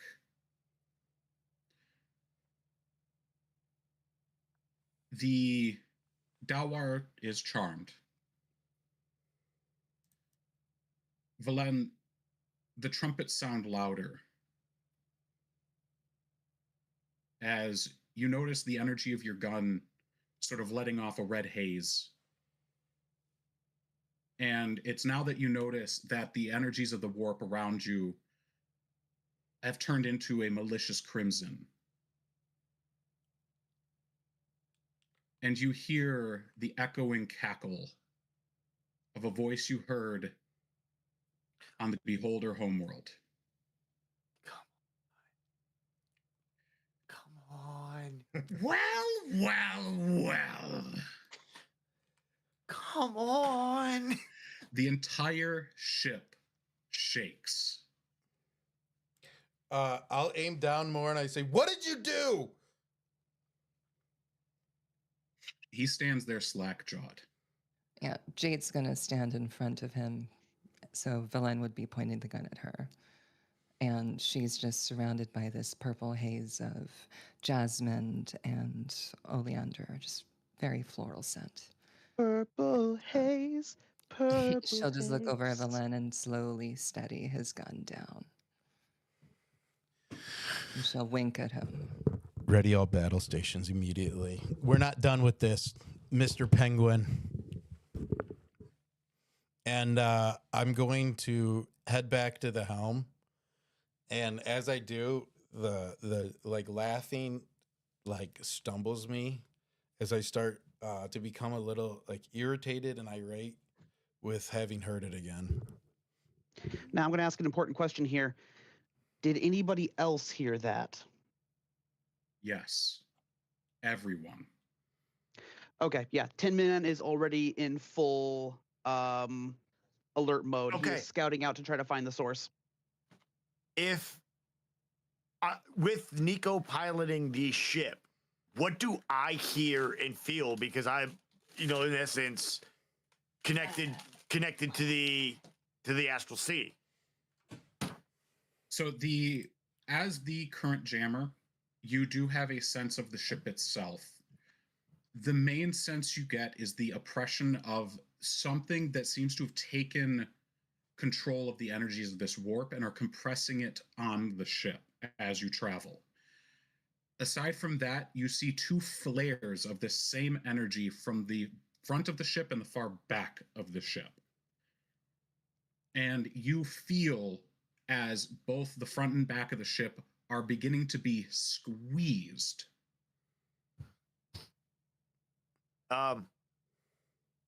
Okay. Are we able to? Because I'm assuming, like as you said, we're in a warp bubble, right? Traveling. And to put it kind of in it, are we able to drop warp? Or like to return back into the astral sea? You did not cast the portal spell, so no. We're on for the ride right now. Okay.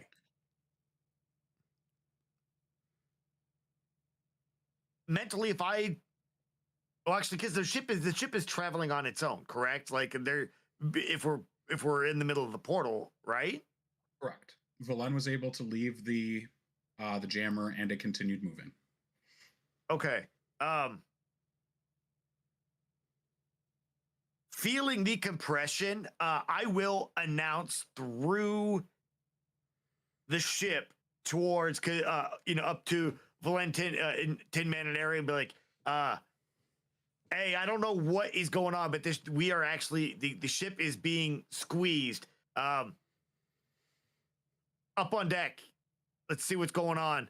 And I am going to rip off the Spelljammer helm, and as I do, like, you'll see the suit leave you and start running towards Nico. And when we get, within that halfway, it's like it opens up and I just remount into my armor. As you pass, you're going to your armor. You're gonna see me like completely stumbling towards you and struggling to keep my mental composure.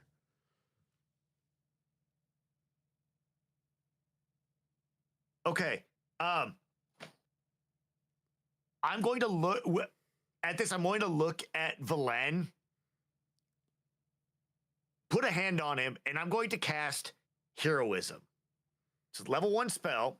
A willing creature you touch is imbued with bravery until the spell ends. The creature is immune to being frightened and gains temporary hit points. Now, the key word is willing, okay? Valen is in a distressed mental state. And this is the second time I've been trying to pick Valen up. I am going to, like, more or less do that, like, grab him by the chin, move him up, look at me like, I could really use your help. And I'll kind of like shake out of it. And just the clowns, they're here. We have to prepare. Then let's take care of them. I don't know. What clowns? Let's get everyone below the deck immediately. Prepare for battle. And I'd like everybody to roll initiative. Oh, it's been a while. It's been a while. So while you roll initiative, remember to click your tokens. From where you are on the deck, all 4 of you are present to see this. Through the tumultuous cloudy energy of the warp, you see 2 massive hands reach through the wall of the warp and then clamp on to either end of the ship and begin squeezing and crushing and trying to break it. And I just imagine they're just the biggest, goofiest, bulbiest, like Fleischer cartoon white glove hands. They are exactly clown gloves. Oh. And I think that's where we'll take our break. Oh my gosh. They're here. They're here. We will be back shortly.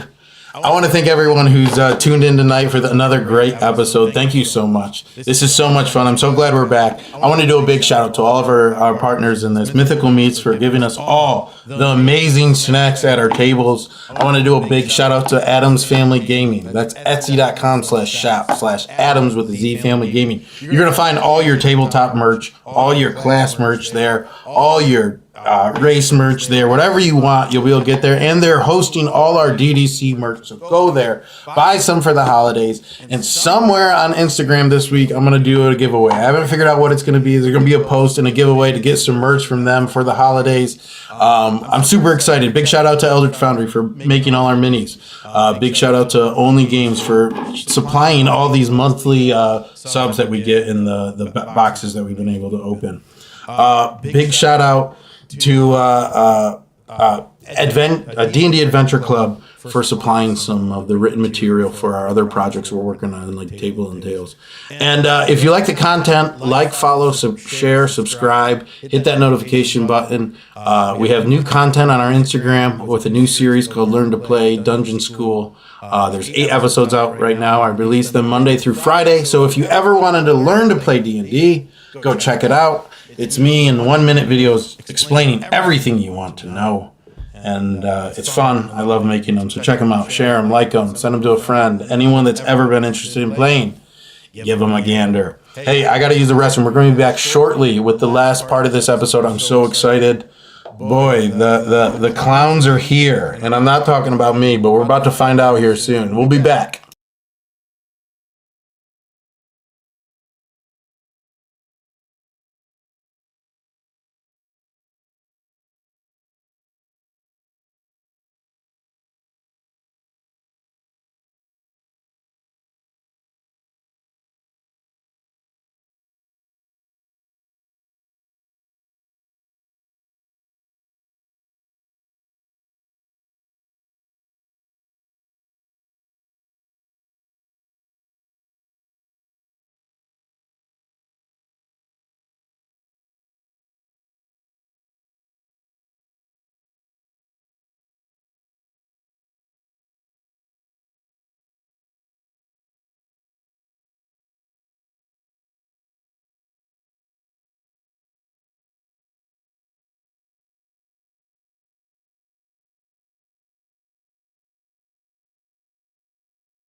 All right, we are back again from a break. Thank you all for Most of us are back. staying with us. Most of us are back. We're still in for Dayton and Marina. Aha. Well, what we have this time, I'd like to thank everyone again for joining us tonight on this amazing episode. I feel so much better finally rolling initiative after probably 4 or 5 sessions. So, I love it. Yeah. It's been a while. It's been a while.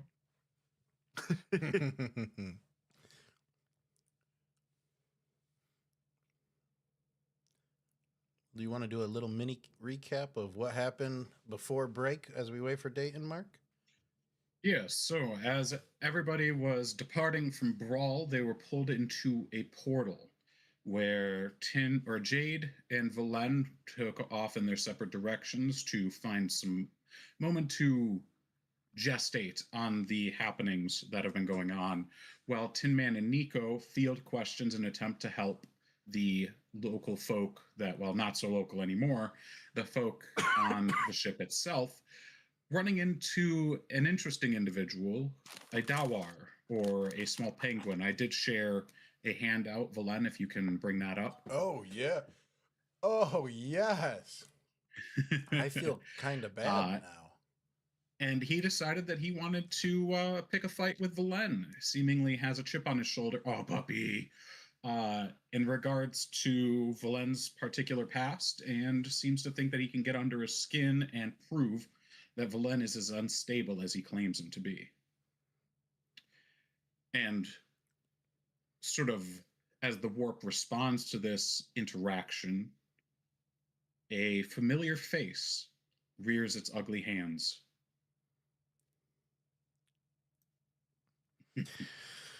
Well. Shall we get started here or wait for another minute for Tin Man? Let's give Tin Man 1 more minute because we are in combat. Valen, you need to roll initiative. Aha. Oh, I did. Did 13. you? Yeah. Okay. Let me add your turn in then. Oh, we might need to swap my tokens, Mark. I mean, it doesn't actually matter because I'll be rolling from my character sheet anyway. Yeah. There you are. Did mine go through? Yes. I No. did the double up again. That's all right. I got you. No, she's in there. She's got the 8, right? Got 10. That's Charlotte. Oh, okay.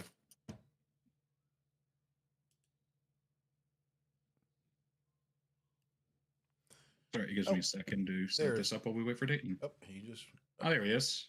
Say his I'm here. name and he appears. I believe in the Lamb. All right, Valen, you're actually first. So these hands reach out and grip both ends of the ship, and you notice around the hands themselves, which are smooth white cloth, what you would traditionally see on a clown. However, underneath you can see that it isn't skin, or sorry, it isn't cloth so much as it's skin, as you can see the capillaries and veins just beneath the surface. These large claw-like hands grip the ship, and around them you can see they emit a red light. All of you can see this, and save for Nico and Jade, Tin Man and Valen, this looks identical to the light you saw in the cave on Hakatha. As this light emits, you notice these what were once invisible forms sort of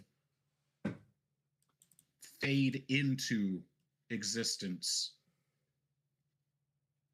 as their cackling begins to overtake all the other sound. Valen, it's your turn. What would you like to do? Yeah, I don't see a threat other than the giant hands, right? You should be up on the deck. You do see them, though. Okay. Yeah, Each of you should be up on the deck now. Yeah. Because this is where all that happened. Oh, okay. I see the hands now. Yes. Yeah, I'm gonna make my way forward and just take a shot at this guy in the front right of me. Okay. As you step forward, you notice that there are 4 of them, and all 4 of them are carrying these red balloons. There's Ugh. 3 each. I'll actually turn around for a second and then quietly say to myself, say his name and he appears. I believe in Valet. And I'll beat my chest. And then I'll turn around and take a shot at him.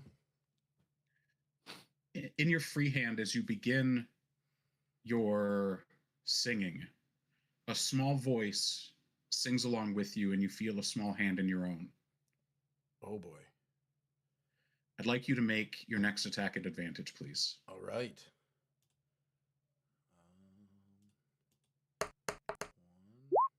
Oh. Roll that again. Yep. That's a 7 and a natural one, so a 10. Okay. You fire, and it misses. It goes wide. But the hand grips yours tighter. And the voice says to you, we'll just try again, Dad. Oh, I'll kind of like re-aim and get ready for my next shot, but it's like super steady and ready to go. Okay. Nico, remind us what the effects of heroism are, please. I was about to say he has 4 temporary hit points that refreshed at the beginning of each turn. Yes. Nice. So you will get 4 HP that refresh every turn. And you can't be frightened or charmed, I believe. Yes, correct. Amazing. What's interesting about this feeling, Valen, is specifically the feeling of this spell. It has a similar but less gritty or less uncomfortable feeling as the hero made. And I can kind of feel it through, like, as it touches all my nerves and senses, and I can like feel a calmness in the back of my head that hasn't been there for a very long time. And the world around me kind of goes quiet, and everything in front of me and the enemies I see start kind of appearing more highlighted for me as I kind of feel the adrenaline pump through my body. Okay. Ready for your next attack. Jade, from behind you. Go ahead, Nico.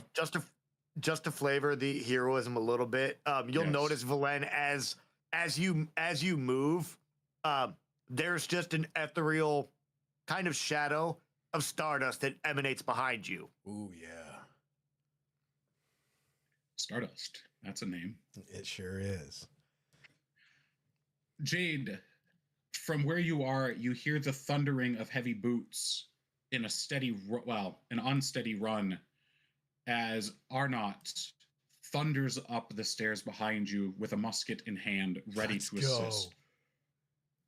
Point me in the right direction. Anything for you, darling. And that will be her turn, finishing her movement. Jade, your turn.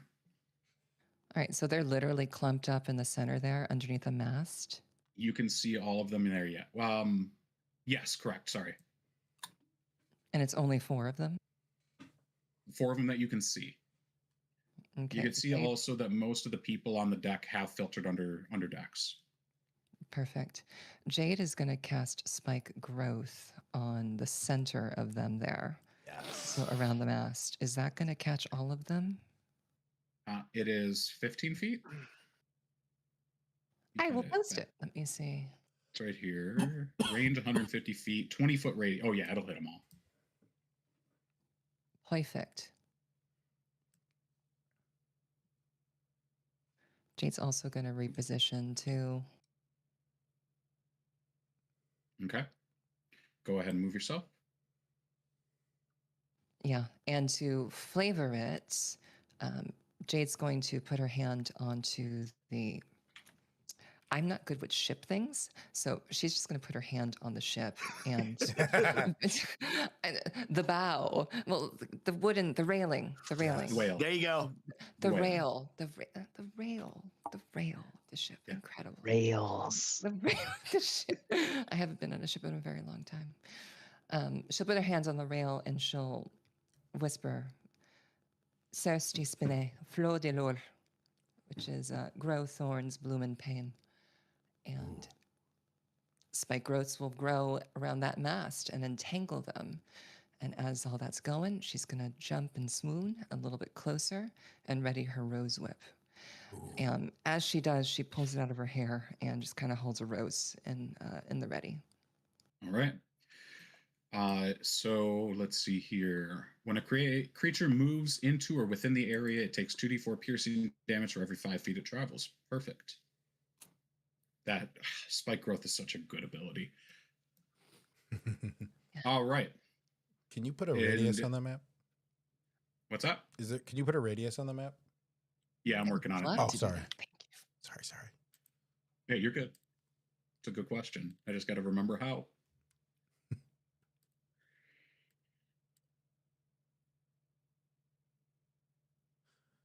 All good. I can use my theater of the mind. It's 20 feet, so it's out Yep. within those squares there. Sounds You good. can do ellipses. Perfect. Not perfect, but it'll do. All right. And that was your entire turn, correct, Jade? Yeah. All right. Tin Man. Let's go. Seeing this, Tin Man's already got Stargrazer at the ready. He the moment he heard the voice coming, he was prepared. And kind of look back over at Nico. Remember what I said about starting to take the crazy thing, as Valen says, seriously? Yeah. That man could tell me the moon is coming down on us at this point, and I'd probably believe him. Really? Wait, are you saying that the moon is coming down on us as well? No, I'm saying we got an invasion of space clowns on our ship. I can see that. All right, so I'm gonna go ahead and I'm gonna focus aim this one here, All right. and we're gonna go ahead and pop a shot. Come on. Okay. 16? That's 16 hits. I would like you to roll a d4 for me, please. Okay, we will roll the D4. It's a mighty fine D4. Got a 2 on that. Okay. Roll your damage. I'm gonna go ahead and roll my damage there. Not fantastic, but that's okay. I am then going to go ahead and take full advantage of shoot. It's extra attack, and go Mhm. ahead and roll that one more time. Okay. So we get here. Oh, that is a crit Mm. fail. I was Hey. writing that one too high. That's okay. That's all right. And I'm gonna go ahead and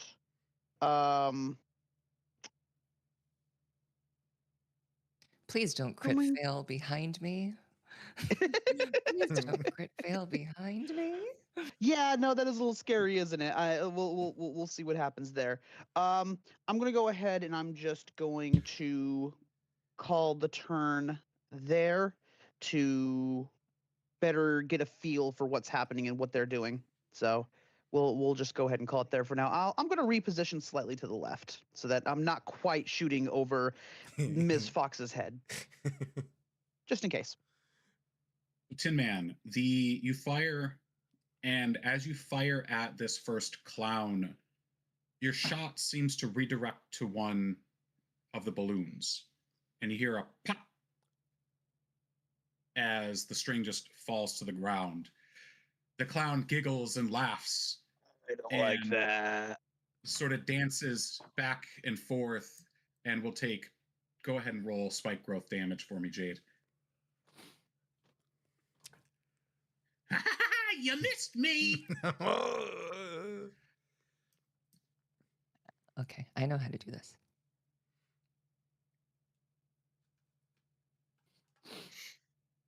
$2d4, forgive me. Yeah. Forgiveness is a given. Oh, yes. Ooh. Did I do good? Yes. Oh yeah. He as he sort of dances back and forth. Ha ha ha! Ha, you missed me. Oh ow ow oh ow, ow. And you can see as the spike girl seems to be puncturing his shoes, his jingle shoes, and dealing quite a considerable amount of damage. Charlotte will take her turn.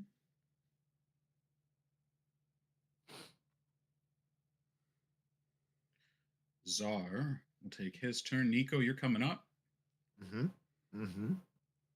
You see as Czar is up on the back of the ship with his saber out, swinging wildly at the nearby, or practically, he's better than that. Swinging practically at the clowns, being within vision. Tin Man and Valen, well, Nico, you would as well. You notice that as he swings at the clown and it looks like it's going to hit, the balloon comes down and intercepts the attack. It pops. And he laughs and giggles and dances around. Nico, your turn. Valen, you're coming up. All right. So, Nico is going to pull out one of the sonic bombs. No looking back at Arnaud, said, I like what you did. Can't really, wish I could have seen what it could really do. But hey, could you make this do this? And I'm going to cast Magnify Gravity in the middle of all of the clowns. Now, let me read the wording on this, Mark, because this is what I'm trying to do is I want to use Magnified Gravity to pull all of the balloons down into the spike growth. Ooh. Okay, read it out. All right, so let me scroll down. Magnified Gravity. The gravity in a 10-foot radius sphere centered on a point you can see. Each creature in the sphere on the turn you cast a spell must make a Constitution saving throw. On a failed save, the creature takes 2d8 force damage, and its speed is halved until the end of the next turn. On a successful save, the creature takes half as much damage, mid-damage, and suffers no reduction to its speed.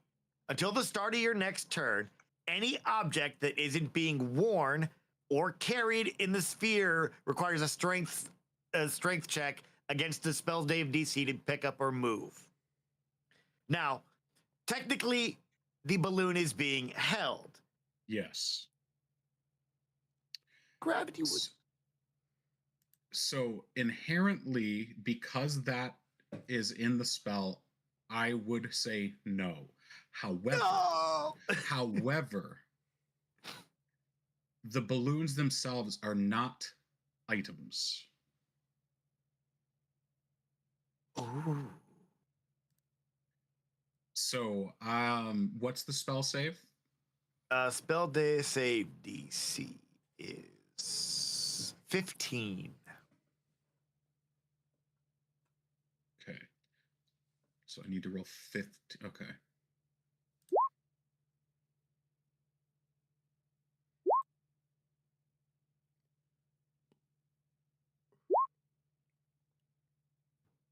Okay. So you watch, well, you will get many of them in the spell. Would you like to describe it? That's heavy, Yeah, Doc. so yeah, as I call back to Lady Arnaud, I say, look, this is what I want, but instead of throwing, I kind of like when I cast Magnify Gravity, my hand will turn over into the arm cannon, and you'll see a blast of just energy shoot out into the middle of the clowns, and as it detonates, it sucks them all in. Like you just see like things get sucked in like that 10 feet. All right. So only one of them managed to make their saves. You notice as each of the other three, including their balloons, are pulled down and pulled inward. This is technically 5 feet of movement. So, Jade, if you would kindly roll me 2d4 3 times, please. Yes. That said, Nico, you notice specifically as the gravity pulls them down, you do hear several pops. The balloons do begin being destroyed. Okay. 1, 2, 3. Okay. This one in the front, all 3 of its balloons are destroyed. It is raked against the spikes and lays as a bloody mess in said spikes. This one has been defeated. The other 2 have a single balloon remaining. And the one out here has 2 remaining. I would like you, Nico, to roll an additional d6 because all 3 of these clowns are being crushed into the center. So they are hitting each other as well. All right, the damage rolls are not on my side today. That was 3 for magnified gravity and 2 for the crushing damage. Okay. Their remaining balloons pop from the damage from magnified gravity. And as they collide, you hear an almost comical and a whistle, and you see little birds flying around their heads as they fall back into the spikes. They are similarly defeated. However, you see as from the one in the back right, one of the balloons popped, but then inside of it, a red sphere rolled free and is now sitting in the center of the spikes.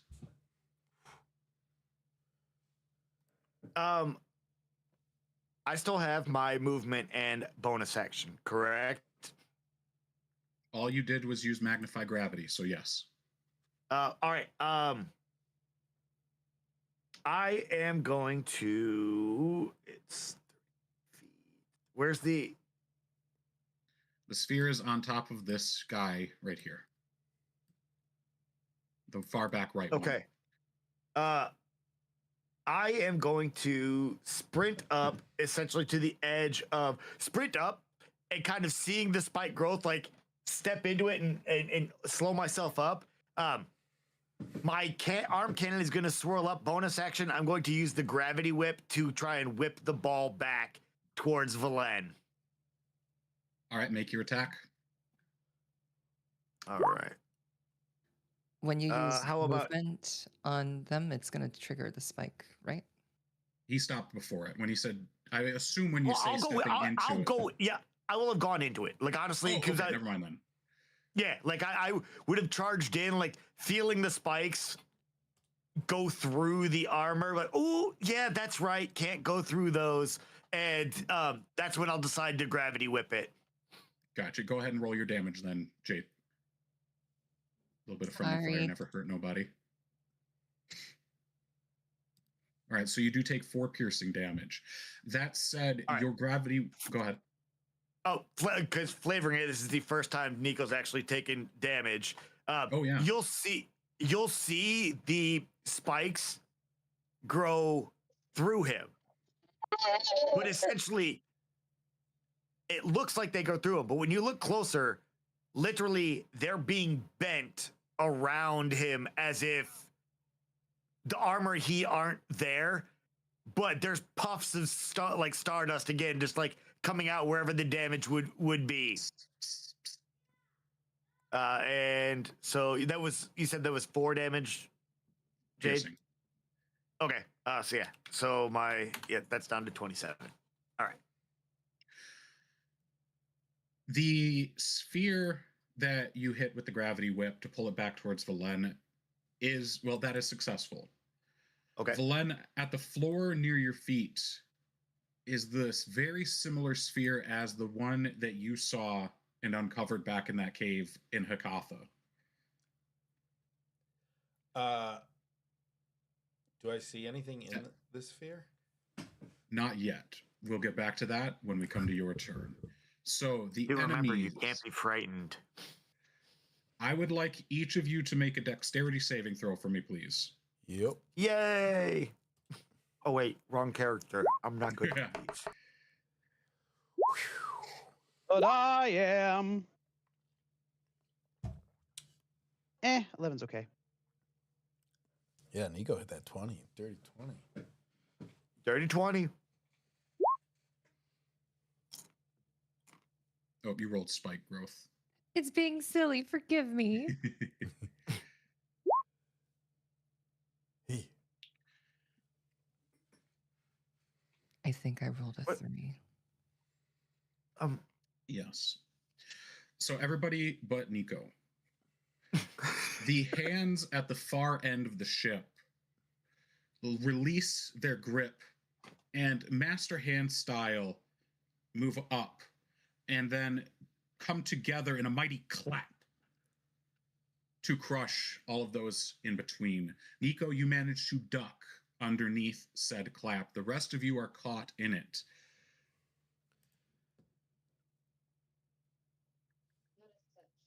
I need each of you to make take 24 bludgeoning damage, please. Wow.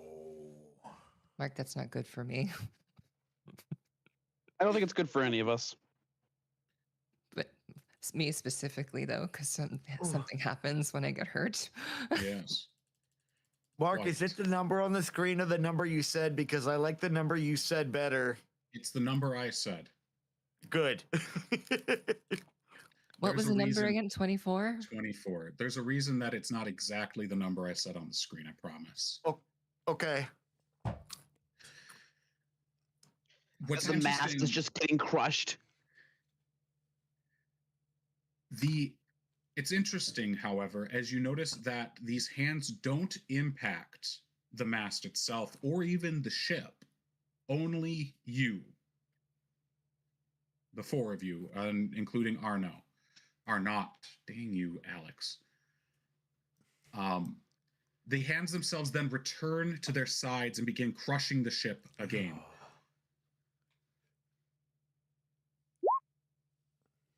And we're going to be doing... No. Excuse me. We just got the ship. You see as the center of the ship That's a lie. begins to crumble as it begins trying to twist and work the ship in half. Valen, it is your Ending turn. is not good. You and your clowns. As I kind of like stand up and I'm like really dazed, my face is bleeding a bit. Unfortunately, I don't have fake blood ready this session, but next I will. I stand up, and as I'm kind of dazed, I look around and try to find a target, which I do see again. You also notice the sphere on the ground by your feet. I'm afraid of that. I've seen enough fantasy to know what happens when you pick it up.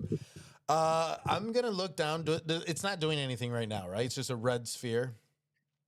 Correct. And it seems to have some billowing red energy, the same as the last one you saw, and it is emitting this light.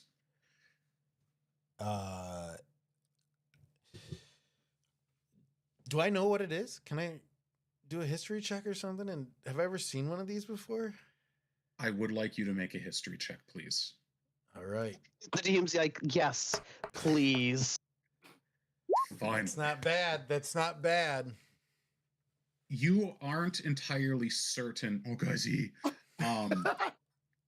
You aren't entirely certain exactly what it is, but you have heard of what's called a planar lens or a planar mirror.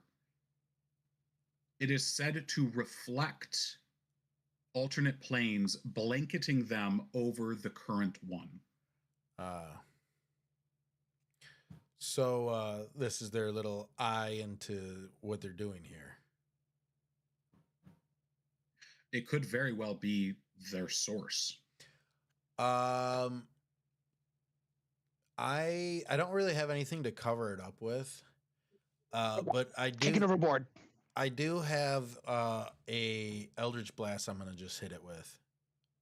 All right. And feeling the energy and like kind of understanding what it is, I'll kind of just aim down with my laser pistol, but this time leaning into this newfound calmness that my son brought to me and enhancing it with a bit of Eldritch magic.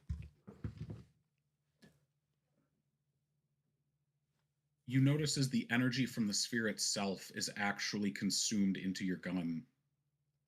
And as you fire, the red and gold weave together and strike the planar lens. It shatters. And the hand at the front of the ship begins to fade. As I'm gonna like turn around and look at the other clowns and yell at everyone, pop the balloons. We got to find the other lens. And then end my turn. Actually, I'll move back towards Arno and kind of point over at his shoulder. Wait, did I say it wrong? Yeah, Arn. Nico 100% is doing it on purpose. Yeah. And it's throwing me. Okay, so you head back towards Arnott. Arnott. Arnott, who looks at you, listens to what you say, and gives you a stern nod and levels her musket at the balloons of those in the back of the ship. She takes 2 shots and misses wildly Wildly. on both. And I'm like, no, the balloons. Perdón. It's been a while since That's Crux. It's been a while since I have fought on a ship. Forgive me. Next time I will not miss. And I told Jade, you the musket design is out of date. Accuracy, rifle. And I told you that tradition is tradition.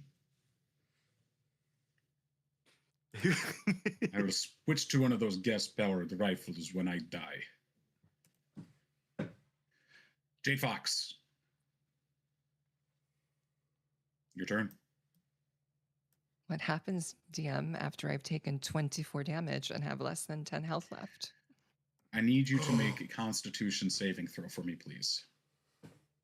Is it at disadvantage because I've No. lost a lot of health? No, it is not.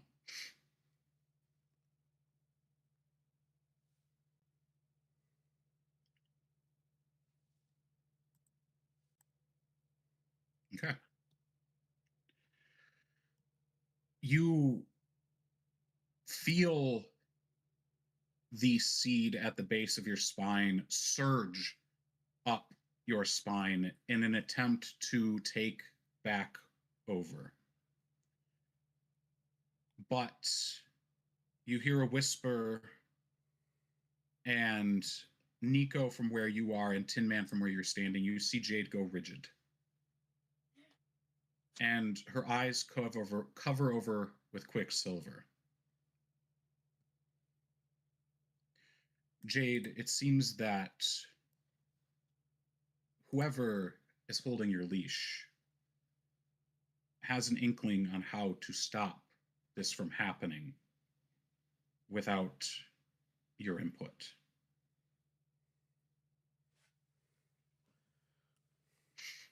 Kill switch engaged. Your bonus action has been used for this effect. What would you like to do with the rest of your turn?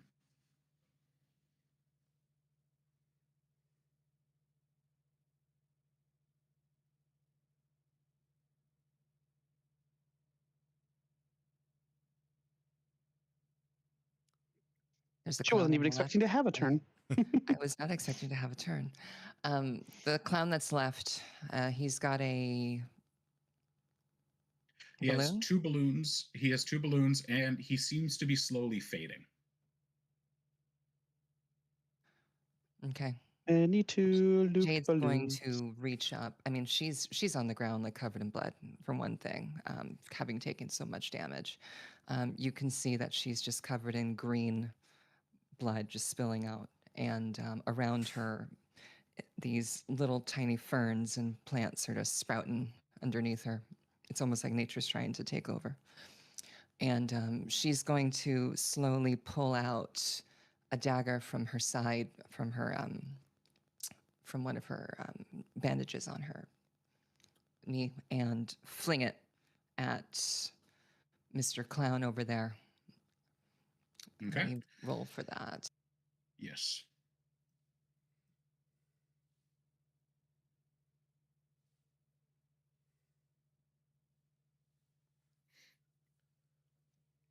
Does that hit?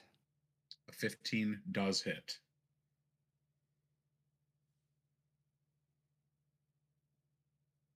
Go ahead. Here you go.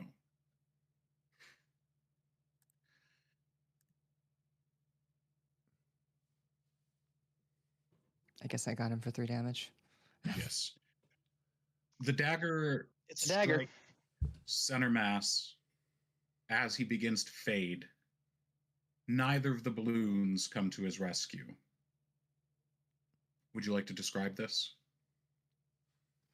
He's dead? He is dead. Okay. Jade gives ooh,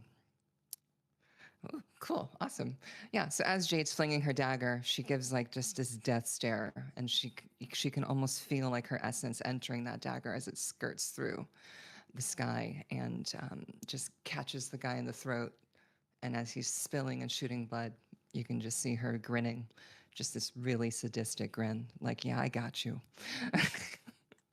As she just headbutts the ground and tries to breathe for a minute. Roll bludgeoning damage for headbutting the ground. You feel a sense of accomplishment and pride that is not entirely your own. Are you doing anything else with your turn? I'm gonna limp a little bit backwards, more towards Tin Man. Not because I like him, just because it's a little bit further away from the area. Baka. Baka? Also, Tin Man, I have done you a great disservice. You should have gone right before Jade, but it is now your turn. All right.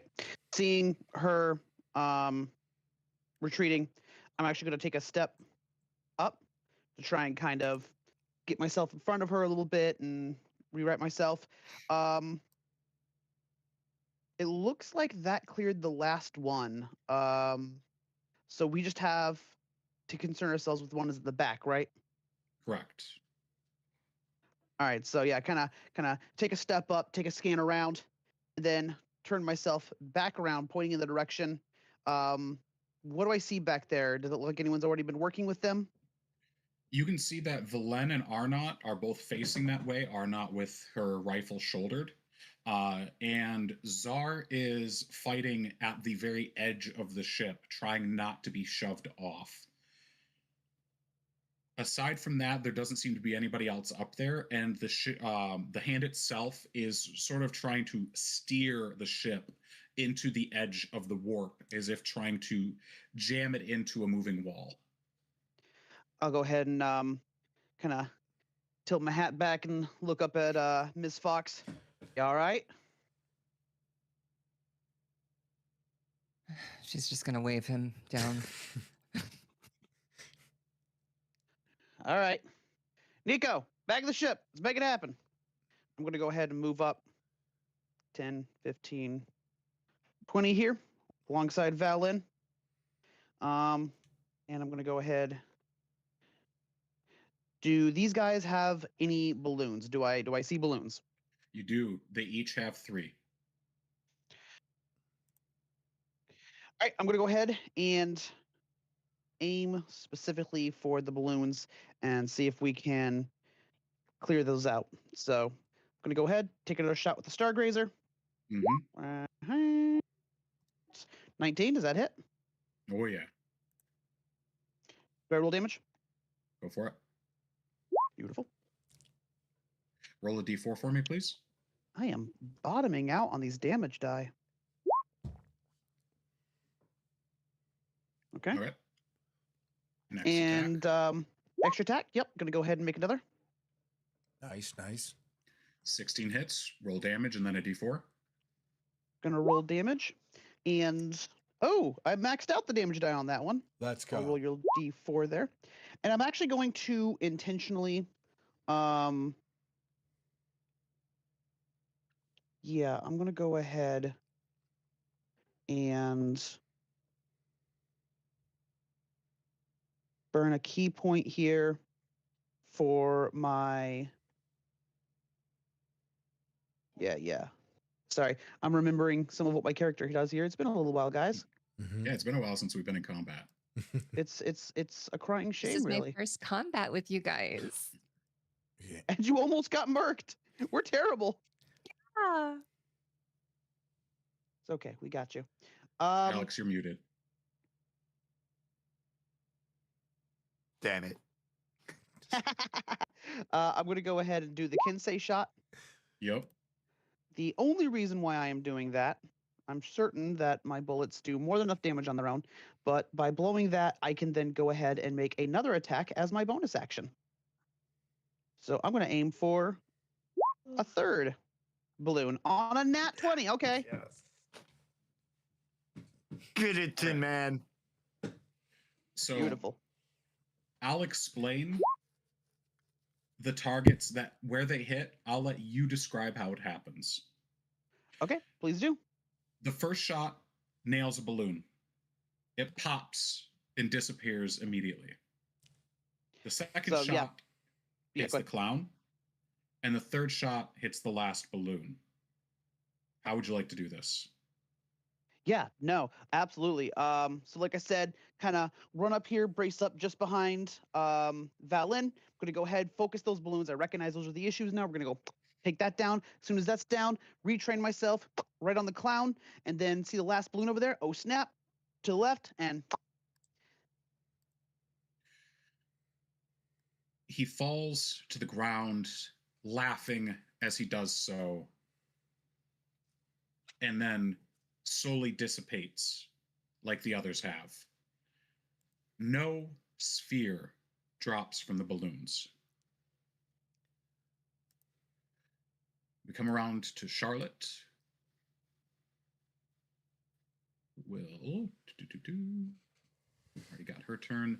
Czar is fighting for his actual life up here. Ooh, Oh, that's not damage. oh, I'm like, come on, man, don't throw. And he starts fighting back.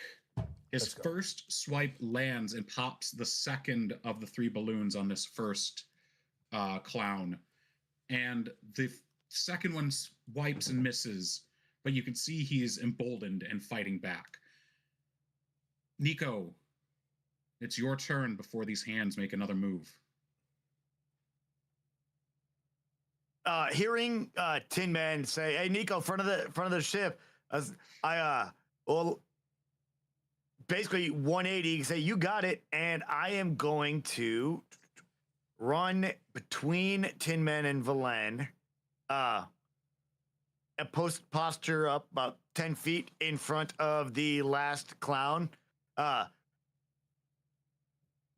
As I get between where Tin Man and Valen are standing, seeing that it's kind of like cramped space, Nico will shift the mass of his armor and essentially leap over them and kind of like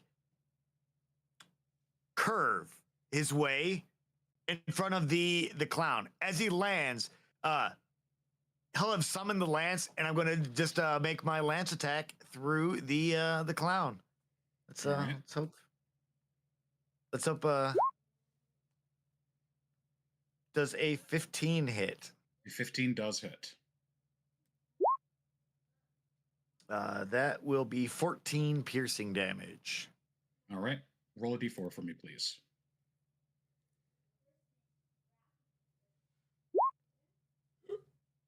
1. Okay.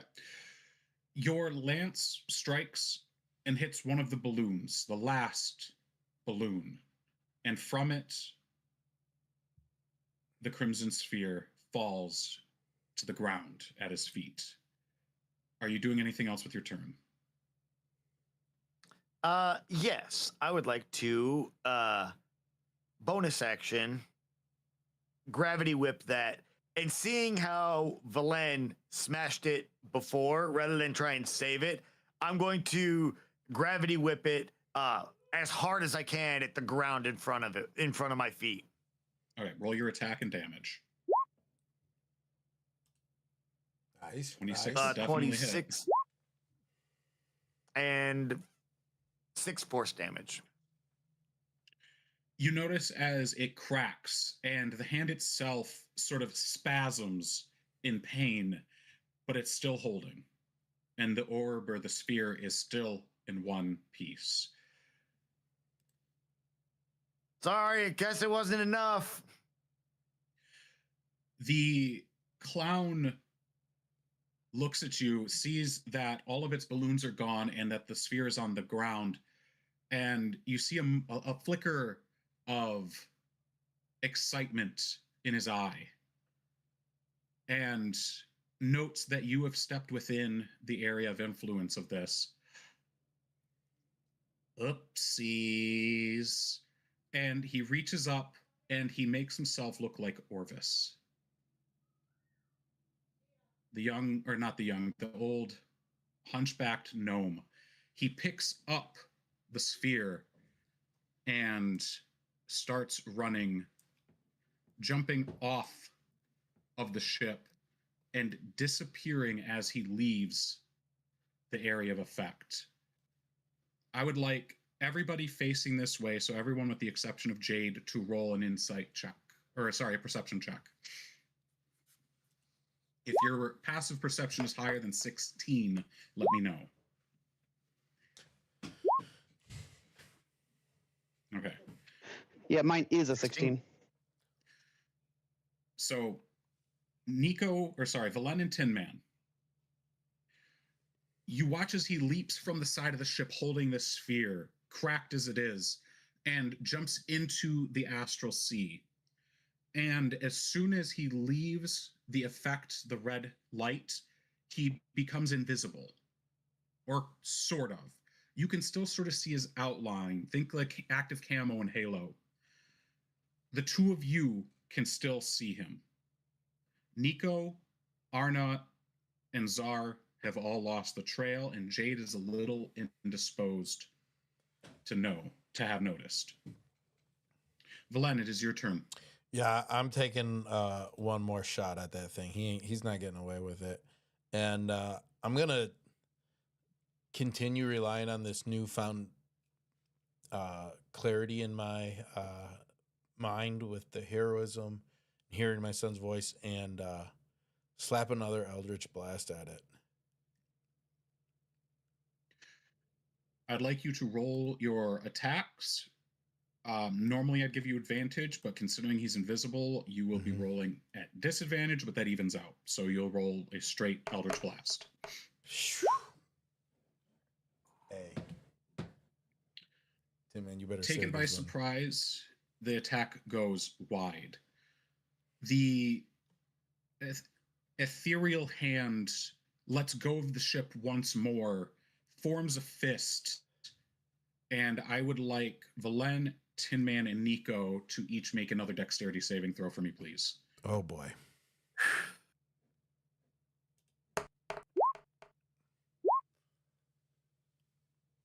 Jeez. 17. Right over here, hunched over as it just goes right over her head.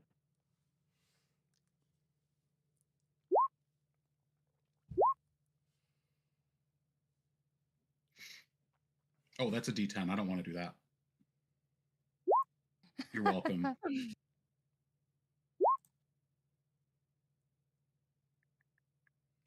a lot of green from the DM. I don't like that.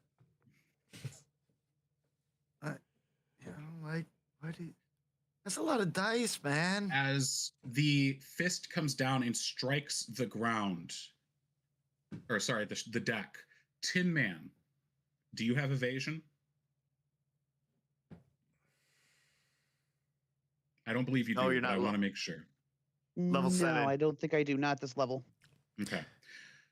You will take half damage, which comes out to the tune of 9 bludgeoning damage. Valen and Nico, you will each take 18 bludgeoning damage. Wow. It seems that whatever power it had is greatly diminished by cracking this lens. Where do you want me to put that damage, Mark? Put it on your armor for now. Okay, and you said that was 18? Correct, bludgeoning. Okay. Arno will take her shots, attempting to strike the hand as she can no longer see any other targets. If an 18 and a 21 will absolutely hit. Dang, Arno. And you watch as she looks over her shoulder at you, or looks up at you, Nico. I did not miss that time. These are reliable. You see, looks a little sheepish. Admittedly large target. Tin Man, your turn. Jade, you're coming up next. Okay. Can I still see the outline of this guy? You can. All right, I'm going to go ahead, rush over. Can I steady my weapon on the rail here? And I'm going to go ahead, messed up as I'm feeling, but desperate to put this out. Going to go ahead and take my shot. Come on. That'll do it. Beautiful. That'll do it. Does a 23 hit? 23 will hit. That'll do, Bob. How do you want to do That'll this? do.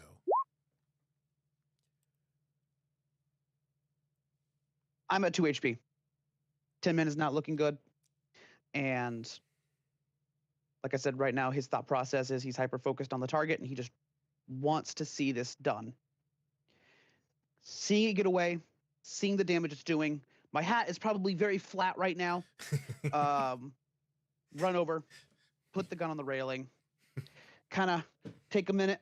You see kind of his tin mustache kind of fidget for a bit. He's like, all right. Where are you at, you bread nose son of a pop? And you hear, and the hand, well, in space, from the hands of this invisible creature, you see the shattering of a sphere. He comes visible again, and the hand itself begins to dissipate. Hey, Tin Man kind of DM, rewrites himself, gun up. That's what I call a punchline. Yes, Nico. as the hand is fading away, since I took damage from the creature, I'm gonna activate telekinetic reprisal. Like essentially, as it's like when he fails on the gravity whip of the ball, he's like, wasn't good enough. It's like I gotta get stronger. It's just gotta work on the armor. And he's gonna look up, and you just see like the eye slit of his helmet gleam that purple gold color. And as he does so, you're just gonna see like a pinpoint of light appear behind the hand, and the hand is gonna get sucked like directly as it getting pulled into the singularity. The rest of I think you it moves. watch as the Nico does this. The hand and the light itself begins being pulled into this singularity before it is disappeared. Did you have more to say, Nico? Nope, that's it. Nico, his armor is looking busted. Tin Man is looking busted. Tin Man and Nico, since you're looking that direction, the remaining clown just continues to laugh maniacally. You can almost sense an anger to it as it floats further and further away, sort of getting caught in the wake of your warp. And then as it hits the side of the aether, you just hear, and it goes up in a sort of a magic flame and disappears. And I think that's where we'll call our session for the night. Oh my gosh, Alex, did you start us off like before we started? You're like, we won't have combat, we don't need more initiative, and look at us, dude. Look at us. Oh my. You sure about that? I did say Are that. you sure about that? Hey, I want to thank everyone for tuning in tonight. This was another amazing episode. Mark, thank you so much for putting this together. Every time you knock it out of the park, the voices, the characters. But more so than that, I want to thank you guys, the viewers who've been here watching last week's episode replay and this week's episode. Thank you so much. I really appreciate everything. And Mark's Edit will be up soon on Saturday. So make sure you're ready for that. And Mark, what do you got for us? Well, don't forget to wash your dice. And in a couple of weeks, we'll see you in the stars.